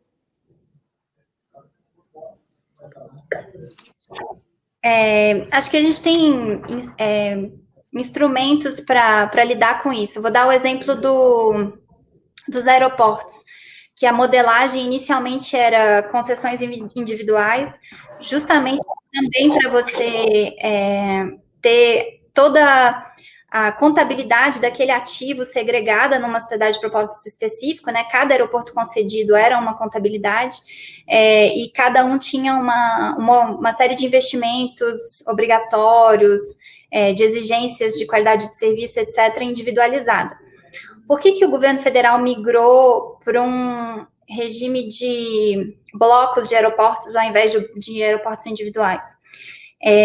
Tem, sim, muitas vantagens você ter a SPE individualizada, né, do ponto de vista da contabilidade, da transparência das informações, etc., mas, por outro lado, você, no caso dos aeroportos, estava abrindo mão da possibilidade de fazer investimentos em muitos aeroportos menores, aeroportos médios e pequenos, que, enfim, talvez virassem PPP, né, talvez a gente tivesse que aportar para conseguir realizar investimentos. Então, a partir do momento que a gente migra para o regime de blocos no setor aeroportuário, a gente começa a ter concessões que abarcam aeroportos âncora, né, aeroportos maiores, médios e pequenos. E esses pequenos, certamente, no setor aeroportuário, não seriam rentáveis fora de um bloco.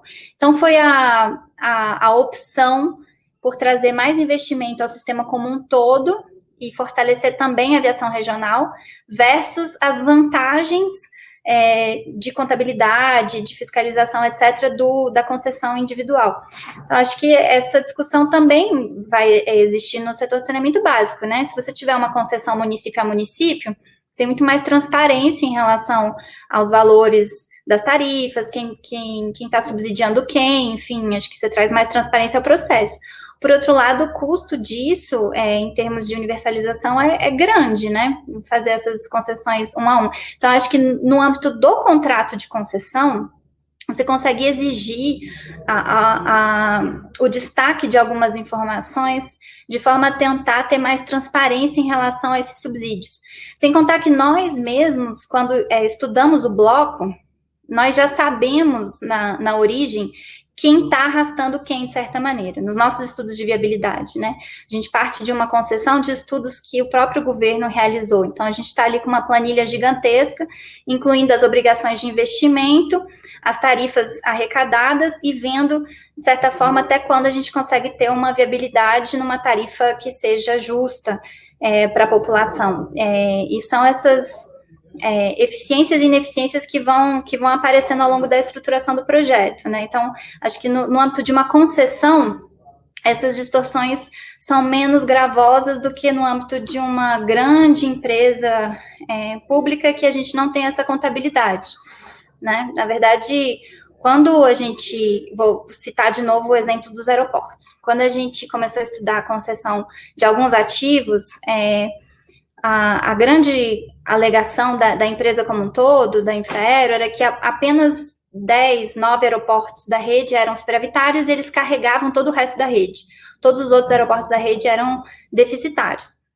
E aí, quando você pega um aeroporto como Brasília, por exemplo, pasmem, Brasília era deficitário na contabilidade da empresa pública.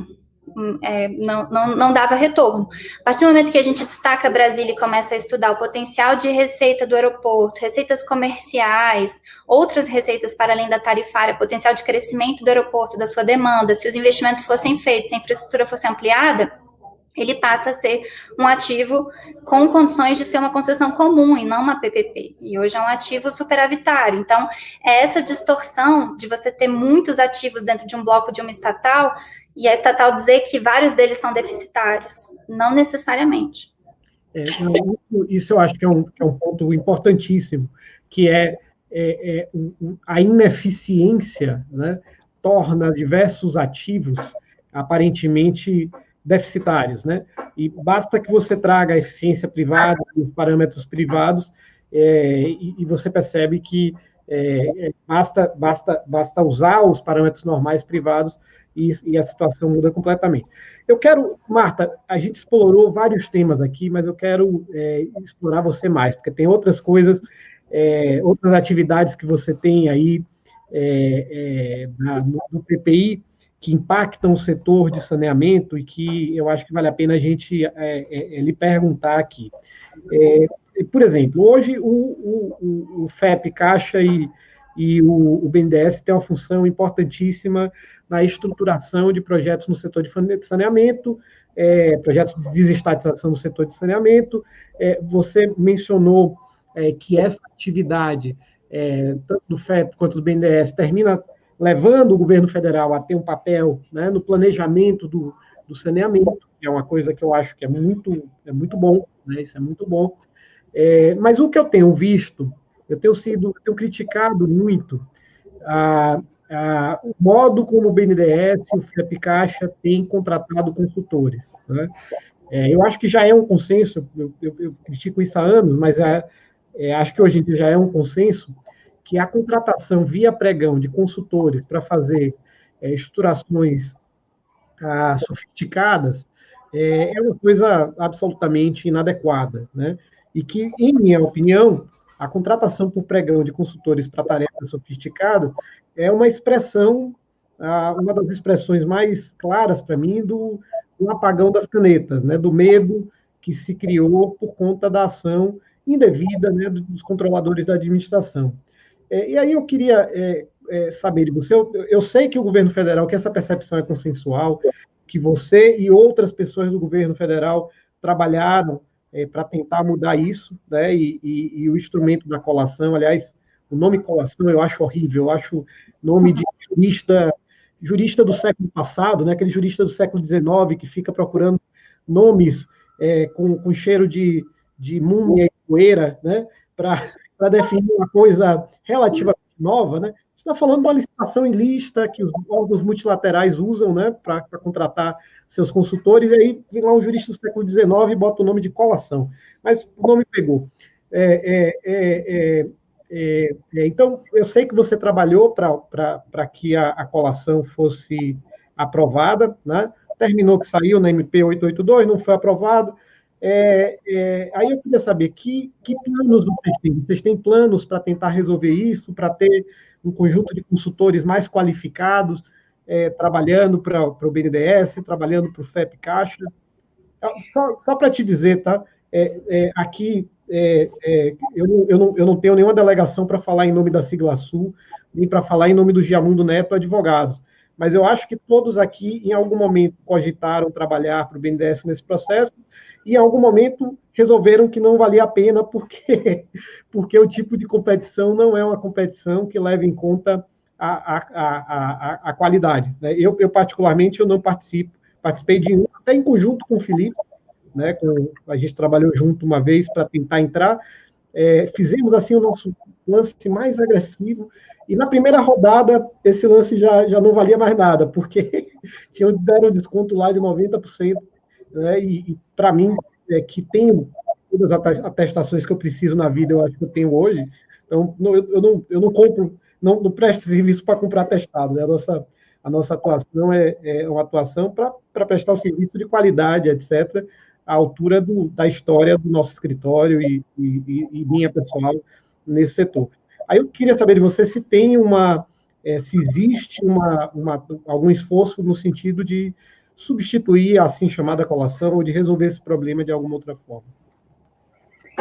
Vamos lá, concordo bastante com a sua avaliação, Maurício. Eu acho que quando a gente está falando de grandes projetos de infraestrutura, projetos de 30, 35 anos, às vezes até mais, a gente selecionar os consultores que vão trabalhar nos estudos de viabilidade e nas minutas, né, de edital, de contrato e tudo que vai nos vincular aí pelos próximos 30 anos, selecionar esses consultores por menor preço é um risco tremendo, né? A gente sabe que o mundo da consultoria, assim como tantos outros, tem profissionais mais e menos gabaritados, mais e menos experientes, e nessas horas quem acaba oferecendo o melhor preço não costuma ser o mais gabaritado e o mais experiente, por motivos óbvios, né? O custo de oportunidade desses profissionais muito gabaritados e muito experientes é outro. Então, o que é razoável, né? Dado que a gente está falando de projetos públicos, que envolvem recursos públicos, e que a gente também nunca pode ser livre o suficiente para selecionar quem a gente bem entenda, porque, infelizmente, isso abre todo tipo de brecha também, né? Para selecionar o colega, o amigo, o familiar, enfim, a gente já viu de tudo na administração pública, né? Então, como ser objetivo, pragmático, numa seleção transparente, que não envolva nenhum tipo de direcionamento, e, ao mesmo tempo, traga os profissionais mais gabaritados, né? Acho que esse é o desafio. A gente trabalhou a tentativa da colação, né, como você bem mencionou, que é prática comum em organismos multilaterais. O texto que estava sendo proposto não era muito diferente. Não tivemos o espaço para aprovação no Congresso naquela época. E aí o BNDES acabou optando por uma regulamentação via o próprio regimento do banco, né, pelo fato de ser uma estatal. O BNDES fez um trabalho junto com a sua equipe, com seus advogados ali, analisando o artigo 28, parágrafo 3º do artigo 28 da Lei das Estatais, que é a 13.303, e viu ali uma brecha para fazer um tipo de contratação diferenciado para alguns produtos do banco. Então, sempre que a consultoria tiver que ser bastante robusta para a gente conseguir ter um resultado no final da linha em um projeto de estruturação complexa, o banco acabou aprovando, dentro do seu próprio regimento, uma forma de ter essa lista de profissionais gabaritados. Então, é como se você fizesse uma pré-seleção de quais são os melhores times para fazer due diligence, para fazer estudo de engenharia, para fazer estudo ambiental, o apoio à estruturação dos contratos, editais, etc. Quem são esses profissionais ou essas empresas? Montam um cadastro ali, uma shortlist, vamos chamar assim, talvez não tão short quanto a da colação, mas uma lista já previamente conhecida, e ali no âmbito dessa lista é que os projetos vão ser disputados. Então, ali tem sim uma disputa por preço, mas numa lista previamente conhecida já, para evitar a gente ser surpreendido com uma consultoria júnior, pessoas recém-formadas, que não têm experiência de um projeto daquela monta, etc. Então, acho que o banco está avançando, ele estava até discutindo com o Tribunal de Contas essa alternativa, já aprovou essa alternativa, e a gente tem alguns projetos, como os estudos relativos às parcerias relacionadas à empresa Correios, por exemplo, a gente pretende seguir nessa modalidade, para trazer para a mesa consultores de grande peso, e grande conhecimento, inclusive benchmark internacional, etc., para que a gente não perca tempo numa estruturação que já é deveras complexa, né? Então, isso já está acontecendo no âmbito do banco, Maurício. Além disso, acho que é sempre bom lembrar do Instituto do PMI, né? Apesar de muito preconceito aí em relação ao Instituto, eu que trabalhei muitos anos no setor aéreo, aeroportos, estruturei muitas concessões aeroportuárias, nos atendia perfeitamente o PMI. E ali a gente faz uma seleção do melhor estudo, né? E não uma contratação, uma licitação. E com a vantagem de não ter nenhum real de dinheiro público ex ante. Ou seja, eu anuncio que eu pretendo fazer uma concessão de um serviço público, eu digo qual que é o objeto desses estudos que eu espero, faço uma divulgação ampla para aqueles que têm interesse em estudar, se apresentarem, apresentar quais são os seus times e por que eles têm condições de fazer isso, e depois eu seleciono os melhores estudos apresentados. E quem remunera esses estudos é a concessionária que vai vencer o leilão. A vantagem desse modelo é que tem um alinhamento ótimo entre a vontade do consultor de te entregar uma coisa crível e de levar essa coisa a leilão. Porque se não tiver leilão e não tiver vencedor, ele não se remunera pelos estudos que ele fez. Então, esse alinhamento ele é fantástico. Eu gosto desse instituto, apesar de que eu entendo que ele não seja aplicável em todos os setores, né? Setor de rodovias, por exemplo, que você tem que fazer medição das concessões, os estudos são muito caros, você não vai ter 10 empresas estudando a risco enorme de não ser remunerado, né? E por isso também a gente avançou no ano passado, Maurício, na regulamentação por decreto do PMI exclusivo, que é uma forma de tentar mitigar isso, ou seja, eu seleciono o meu PMista pela experiência que ele tem, pelo plano de trabalho que ele está trazendo, e a partir do momento que eu seleciono ele é exclusivo no projeto. Então, os estudos que ele fizer, ele tem um teto de remuneração, se ele atender às minhas expectativas em relação aos estudos, e tiver um leilão, e tiver um interessado que comprar essa concessão, esse interessado é obrigado a remunerar esse PMista. A gente ainda não testou esse modelo desde a regulamentação, Maurício, acho que vamos ter que escolher aí um piloto para fazer esse teste, mas acho que foi um avanço importante nesse sentido também. E com isso a gente vai ampliando um pouco as nossas cartas para ter projetos bem estruturados diante do desafio de muitos projetos em estruturação, né? No PPI, a gente falou muito hoje aqui pela temática do saneamento básico, mas a verdade é que a gente está estruturando do alfinete ao foguete, como dizem, desde terminais pesqueiros, né, projetos pequenos, do ponto de vista do volume de investimento, né, concessão de parques, estamos entrando agora na agenda de florestas, até grandes concessões de infraestrutura, de ferrovias, como uma Ferrogrão aí que a gente estima valores bastante elevados de CAPEX, enfim, a gente tem diversificado muito a nossa carteira, a nossa área de atuação, e isso nos desafia muito em relação à capacidade de entrega dos consultores especializados na estruturação de cada uma dessas concessões.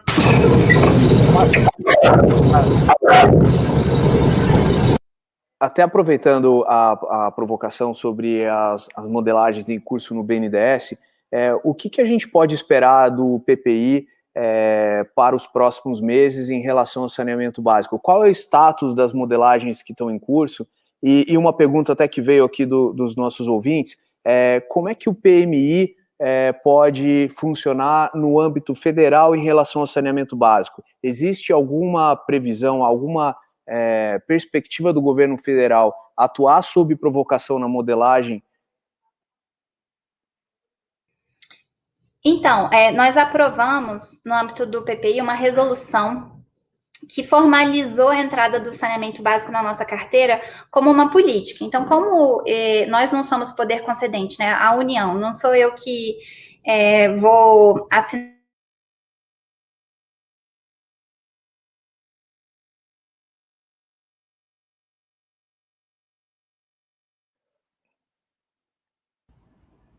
Creio que a Marta caiu novamente, né, pessoal?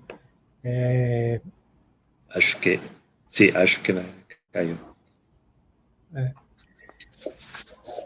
Só aproveitando a pausa, a gente tem recebido pelo chat de perguntas e respostas diversas contribuições, e o que a gente tem tentado fazer é, sem alterar demais a linha que o palestrante vem adotando, né, nas suas respostas, inserir as contribuições. É claro que algumas acabam não podendo entrar, não dá tempo, algumas outras têm mais a ver, têm mais identidade com outro tema que será tratado na sequência, em outro painel, e a gente tem tomado nota de todas para tentar contemplar nesse amplo debate que a gente tem tentado promover aqui.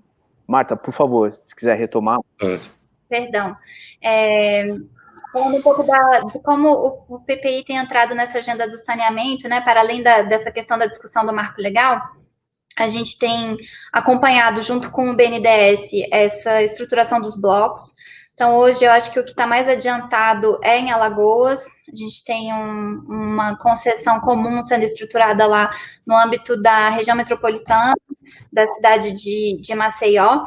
Ali já teve consulta pública, audiência pública realizada. Eu acho que esse leilão tem tudo para acontecer esse ano, apesar das incertezas aí relacionadas à Covid, e a gente está tendo várias discussões sobre o timing, né, ideal de algumas ofertas. A diretriz é seguir ao máximo com a estruturação para que a gente não tenha mais atrasos do que o necessário em relação a cada uma dessas concessões. Eu estou com uma tabelinha aqui, até busquei nesses 5 segundos que eu caí, para dar algumas informações adicionais. Em Alagoas, a gente está falando de distribuição de água e esgoto, tá? O objeto da concessão, são 13 municípios abrangidos, atingindo aí uma população de 1.300.000 pessoas.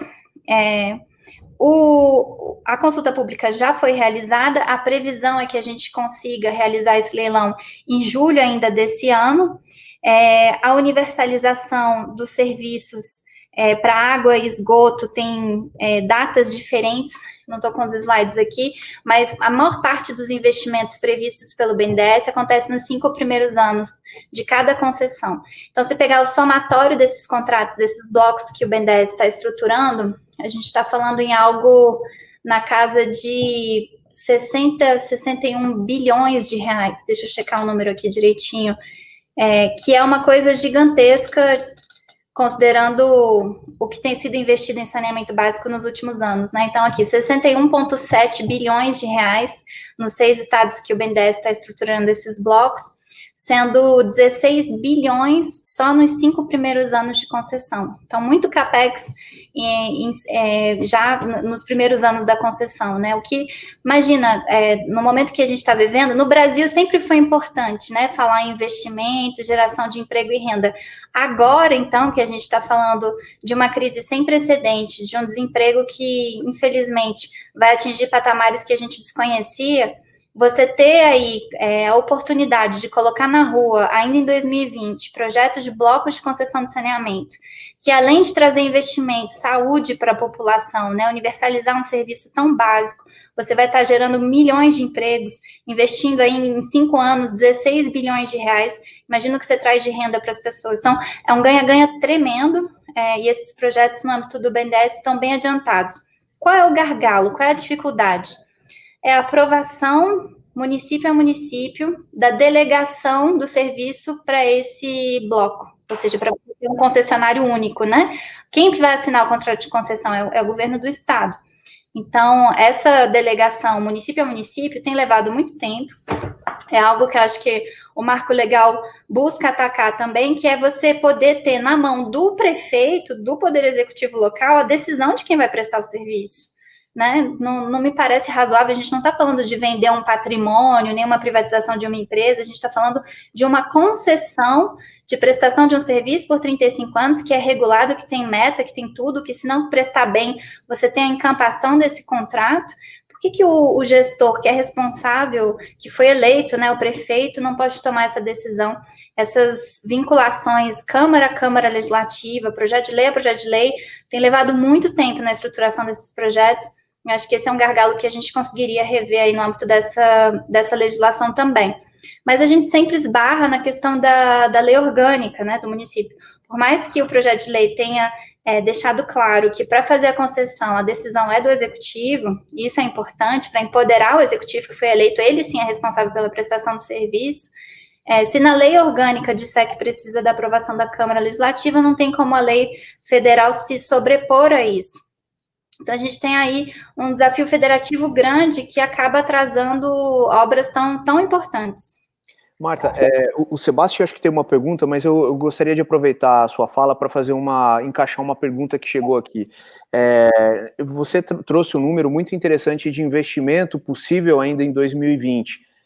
Nesses roadshows todos que vocês realizaram nesse período, vocês conseguiram dimensionar o tamanho do capital privado disponível para investimento no saneamento? E aí uma segunda pergunta, em que medida isso pode ser afetado? Talvez você não tenha resposta para isso nesse momento, ninguém tenha talvez, mas em que medida isso pode ser afetado por conta da pandemia? Olha, a gente tem conversado com todo tipo de player, né, dos maiores aos menores. A gente tem empresas nacionais interessadas nesses projetos, que entrariam com um ticket médio menor. E a gente tem as grandes empresas que eu mencionei, grandes fundos internacionais que só costumam entrar em projetos de maior vulto, né? Tem gente que fala em $1 bilhão para começar a olhar para um determinado projeto. $1 bilhão do jeito que anda o dólar, né? Falando aí de algo em torno de 5 bilhões de reais, ou seja, não são projetos pequenos. Agora, eu vejo muito interesse, ainda mais desses grandes, porque a gente tem uma condição, às vezes, a nossa tristeza e vergonha da situação atual do saneamento também é uma oportunidade, né? O gap é tão grande, o país é tão grande e a demanda por investimentos é tão grande que a gente tem uma carteira de 170, 150 bilhões de dólares para oferecer a mercado. Mesmo que isso seja fatiado em blocos, é uma carteira que interessa. E o investidor que ainda não está no Brasil ou que está em outro setor, ele costuma se dedicar a olhar um novo setor a partir do momento que esse setor tem alguma perspectiva de vitória para ele, ou seja, eu não estou falando de um bloco só, de uma oportunidade só, estou falando de uma sequência de blocos de saneamento básico num país que tem um desafio de universalização gigantesco. Então, isso atrai mais o grande investidor lá fora, saber que o Brasil tem uma carteira robusta e consistente no sentido de que o desafio da universalização é muito grande, envolve muito investimento pelo país todo. E isso é positivo no sentido de atrair esse investidor. É negativo porque nós somos brasileiros e não gostaríamos de estar nessa situação, né? Por outro lado, quando a gente fala em efeitos da crise, né, da atual crise nos investidores estrangeiros, eu tive uma conversa também com investidores recentemente, que me falaram assim, Marta, a gente estuda infraestrutura no mundo todo. A gente está olhando oportunidades, projetos de infraestrutura no mundo todo.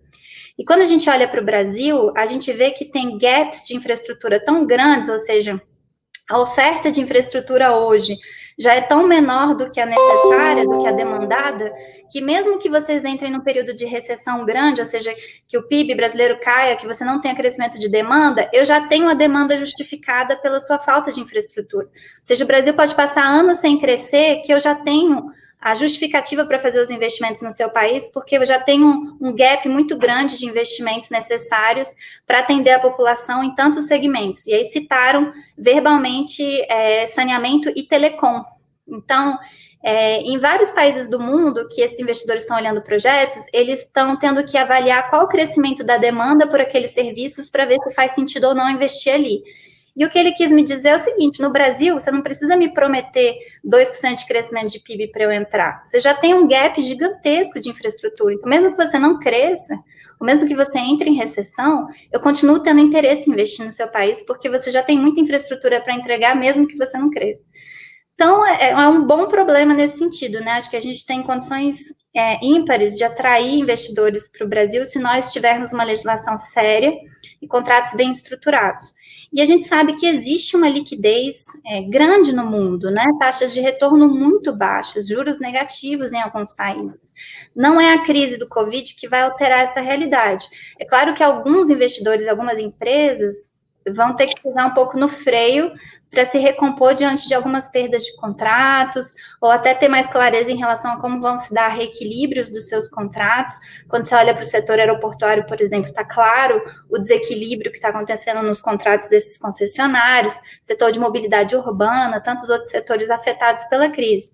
Mas a partir do momento que começar a ficar mais clara a retomada e o reequilíbrio desses contratos, a perspectiva de reequilíbrio, mesmo que ao longo de 20 anos de contrato, eu acho que esses investidores voltam a olhar com apetite para os nossos projetos. Uma pergunta que tem chegado, desculpa, Maurício, que tem chegado aqui da plateia. Qual é a expectativa que vocês têm da aprovação, da votação, na realidade, do projeto de lei no Senado, tá? Perante o tal cenário? E, em tua visão, qual foi o que ficou de lado, ficou de fora do projeto de lei para possibilitar sua tramitação, mas que ainda poderia ser importante sua incorporação em uma visão mais ampla? Vamos lá, eu acho que o projeto de lei aprovado na Câmara, ele tem esse core, né, esse núcleo rígido das MPs que foram encaminhadas lá atrás, ou seja, essa previsão da regulação unificada, a segurança jurídica está ali, essa abertura do mercado, uma maior participação privada está ali, a possibilidade de venda de controle está ali, tantos outros aspectos importantes que eu não mencionei, mas para estimular as ligações, para garantir que as pessoas não tenham incentivo a não pagar, para evitar a ligação, o acesso às comunidades de baixa renda, enfim, outros aspectos que foram tratados no âmbito da MP que constam também nesse projeto de lei. De certa forma, se a gente tivesse que dar uma nota para ele, seria uma nota bem elevada. Mas, enfim, faz parte do processo legislativo, tem sempre algum ponto para ser revisto, né? Eu vi que surgiu ali no final da tramitação um artigo, bem no final do projeto, acho que é o artigo 20, que tira os resíduos sólidos urbanos do projeto. Eu não consegui mapear muito bem de onde veio isso, e isso me preocupa porque eu acho que a gente fala muito de água e esgoto, mas os resíduos são um desafio gigantesco no Brasil, né? Terminar com os lixões, ter uma coleta adequada, um tratamento adequado dos resíduos, isso está completamente ligado à pauta de saneamento. a proteção do meio ambiente, a não incidência dessas tantas doenças relacionadas ao saneamento, tudo isso também é lixo, né? É resíduo. Então, eu acho muito importante que o projeto ele seja um projeto que abarque tudo: água, esgoto, drenagem, resíduos, diante das suas especificidades, claro, né? Um contrato de drenagem é diferente de um contrato de esgoto, etc. Mas essa retirada dos resíduos no final do projeto me pareceu algo não muito discutido e bem avaliado. E tem uma discussão aí em relação à renovação dos contratos de programa, que é uma discussão conhecida também, e que me preocupa muito, porque se a gente permite que todos os contratos de programa existentes hoje, eles sejam renovados por mais 30 anos, o que a gente vai estar fazendo na prática é postergar os benefícios da abertura desse mercado, por meio do projeto de lei, por mais 30 anos. Então, se todos os contratos podem ser renovados sem concorrência, eu vou afastar os benefícios da concorrência por mais 30 anos. Isso me parece muito ruim, apesar do contrato de programa na lei ter que cumprir várias obrigações que hoje não tem, né? Ou seja, é um contrato muito mais robusto, tem meta, tem regra ali para ser verificada e auferida, mas esse é um ponto que me preocupa também. No mais, acho que a gente está no caminho certo. O projeto ele nasceu no Senado, né, como uma iniciativa do Senado e aprovado com muita velocidade, o que foi bom, porque mostrou que não necessariamente o Executivo precisa colocar uma MP no Congresso para a coisa andar. A partir do momento que o Parlamento se apropria da agenda, a coisa anda. Mas, na Câmara dos Deputados, a votação fez com que a gente andasse de lado, de certa forma, porque o projeto aprovado não foi o projeto do Senado. Então, enquanto eu deveria estar discutindo um projeto terminativo agora no Senado, eu estou discutindo um texto que, se for alterado, volta para a Câmara. Então, essa jogada ali na aprovação, acho que não, enfim, não cabe a mim avaliar, né, o que estava por trás, mas, de certa forma, fez com que a gente perdesse uma casa nessa evolução. E agora a gente está no Senado com um texto que o ideal é que não seja alterado, porque se ele for alterado, ele volta para a Câmara. Então, a gente está diante desse dilema aí em relação à aprovação. E deixa eu só aproveitar que eu falei de resíduos para fazer uma propaganda aqui também, porque eu falei muito do BNDES, não falei da Caixa Econômica, que é grande parceiro nosso. O FEP Caixa é um projeto que tem se mostrado muito importante para estruturar também projetos de concessão com recursos do governo federal. A gente faz seleções por meio de chamamento dos municípios, dos consórcios de município que têm interesse em ter concessões estruturadas pelo governo federal, e nós estamos estruturando hoje 4 grandes projetos de resíduos. Tem projeto em Bauru, São Paulo, tem consórcios no Ceará e em Minas, Comares e Convale, são consórcios de municípios para prestação conjunta de resíduos que nós estamos estruturando. Temos um último projeto, deixa eu ver se eu me lembro onde está, também nessa área de resíduos, Teresina, Piauí, projeto importante. Esse projeto tem apoio do BID, e nós estamos lançando, já publiquei até nas redes, um novo edital de chamamento para a estruturação de novos projetos de concessão de resíduos. A gente vai dar uma prioridade maior para os consórcios de municípios, porque justamente a gente quer abarcar um número maior de municípios. A gente faz todo o trabalho de estudar viabilidade técnica, econômica, ambiental, minuta edital, minuta contrato, ajuda com a audiência pública, facilita ao máximo a vida aí dos gestores públicos para terem uma concessão bem estruturada aí pelos próximos 35 anos. E a boa notícia é que os nossos projetos têm sido concessão comum, não estão demandando aporte nenhum do poder público, param em pé com tarifas bem módicas. Então, fica a propaganda aí, até dia 17 de julho, a gente vai estar selecionando municípios para o projeto do FEP junto com a Caixa Econômica. Tá bom. Marta, aqui já afunilando para a gente terminar a entrevista, mas eu queria fazer ainda algumas poucas perguntas. Uma delas é que, recentemente, o presidente do BNDES deu uma entrevista expressando preferência por um determinado modelo de desestatização, que implicava basicamente em transferir os investimentos e a exploração dos serviços de esgoto para a iniciativa privada, mantendo nas empresas estatais e estaduais os serviços de distribuição de água, né? De produção e adução e distribuição de água. Pergunta, isso foi um pensamento externado pelo presidente do BNDES pontualmente, ou isso é uma posição do governo federal que deve ser seguida aí em relação aos próximos editais? É uma diretriz do governo federal isso? Não diria que é uma diretriz, Maurício, eu diria que é uma solução de composição, porque o modelo de estruturação de blocos que o BNDES vinha trabalhando, você tem que juntar tudo num titular só, né? Vários municípios, um titular só, porque você não pode ter todo mundo respondendo pelo contrato, né? A concessionária tem que ter uma facilidade ali no dia a dia para lidar com quem de fato é o seu poder concedente. E quem é esse titular?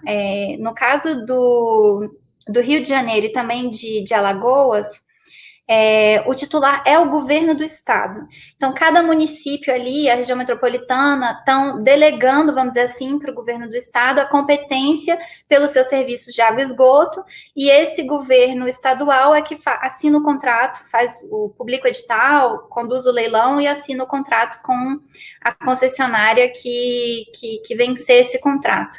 E aí você entra numa necessidade de alinhamento com esse governador, né? Ele tem uma preocupação ali com uma companhia estadual, com baixa capacidade de investimento, mas ao mesmo tempo com investimentos lá atrás, muitos investimentos já feitos, uma necessidade de indenização, caso você tirasse ela do jogo, uma preocupação com as famílias, com os colaboradores, etc. Ninguém pensa em demissão em massa, ainda mais hoje, é absolutamente impensável. Você tem profissionais que entendem do assunto, que foram formados e há anos se dedicam ao saneamento básico.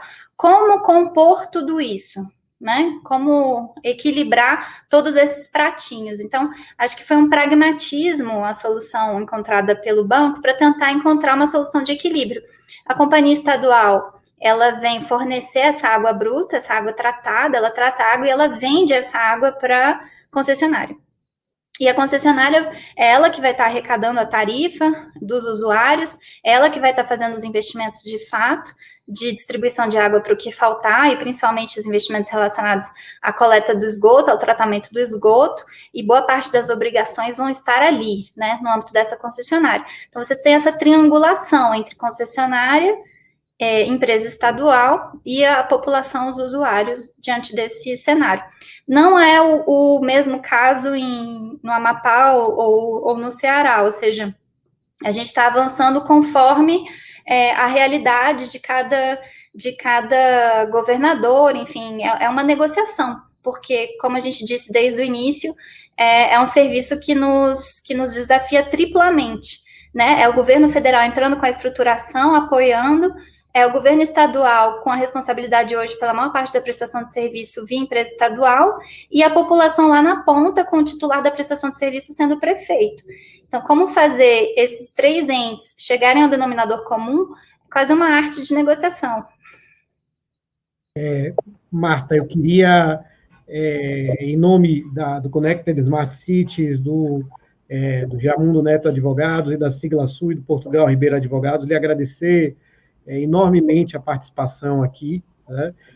Foi extremamente esclarecedora, além de nos mostrar que a gente tem hoje no governo federal e teve, né, durante a elaboração desse marco legal, pessoas do mais alto nível de competência, de preparo, tratando desse tema, o que nos dá uma enorme esperança, né, de que, se soubermos aproveitar a oportunidade adequadamente, esse país vai acelerar o processo de universalização do serviço de saneamento. Queria, portanto, te agradecer muito a presença aqui conosco. Queria agradecer também aos nossos ouvintes, à nossa audiência, né? A gente teve mais de 1.000 inscritos para esse bloco.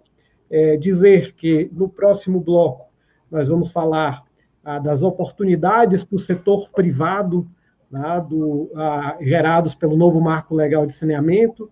Teremos presidentes de grandes empresas do setor, né, que vão falar sobre as oportunidades que eles veem com o novo marco do setor de saneamento, e também sócio de fundos de infraestrutura que estão vendo o novo Marco Legal de Saneamento como uma grande oportunidade de investimento. Marta, mais uma vez, muito obrigado. Tá? Eu queria passar a palavra para você, se você quiser fazer alguma consideração final, antes da gente encerrar. Acho que eu estou no silencioso aqui. Não, está dando para ouvir. Estão me ouvindo? Maurício, eu te agradeço muito, acho que todos vocês, a iniciativa, fico muito feliz da gente estar tendo esse debate neste momento, mais importante do que nunca. O governo tem trabalhado muito dentro do Senado para tentar avançar nessa agenda de aprovação desse projeto de lei. Estava conversando com o time de consultores ali da Câmara e do Senado recentemente, eles me falaram, Marta, a pauta está muito focada em Covid, em crise, né, e o pacote de aprovações muito grande relacionado a soluções de enfrentamento à crise, e eu fiz o apelo de que, olha, não enxerguem o PL de saneamento como algo alheio ao que está acontecendo, né, e se a gente tivesse enfrentado já essa questão da abertura do mercado e avançado nos investimentos em saneamento básico, talvez a gente tivesse muito mais leitos disponíveis aí pelos nossos hospitais, porque a gente não pode negar o efeito que a falta de saneamento no Brasil traz no nosso sistema de saúde. Então, fica esse apelo aqui para todos, no sentido de que essa pauta seja, sim, prioritária nesse momento, que a gente está enfrentando uma crise de saúde, e o saneamento básico é saúde para a nossa população. Eu espero que ele seja priorizado, e contem conosco aqui, porque a aprovação do PL é um passo muito importante, mas é um passo. Né? No passo seguinte, o governo federal tem que conseguir avançar com a estruturação desses projetos, seguir comprometido na estruturação desses blocos, seguir dialogando com os prefeitos e os governadores, para a gente conseguir, de fato, virar essa página e conseguir trabalhar concessões com muitos municípios, atingindo cada vez mais pessoas, melhorando aí também o desempenho das nossas empresas estaduais, que fazem parte, sim, desse processo, desse desafio de virar a página do saneamento, para que a gente possa sair do outro lado. Então, parabéns pela iniciativa, espero que esses debates continuem, eu consegui acompanhar um pouquinho deles, vou tentar acompanhar os próximos, e eu sigo aqui à disposição também, perguntas, dúvidas, estamos às ordens. Muito obrigado. Muito obrigado. Eu queria só lembrar os nossos ouvintes que na próxima semana a gente volta a fazer os eventos na terça-feira, às 10 horas da manhã. Hoje foi excepcionalmente a segunda-feira, por conta do feriado de amanhã. Então, na semana que vem, teremos o evento na terça-feira, às 10 da manhã. Muito obrigado, agradeço mais uma vez, Marta, agradeço mais uma vez os meus colegas entrevistadores e encerro por aqui o evento. Muito obrigado. Obrigada, Obrigado, pessoal. Bye.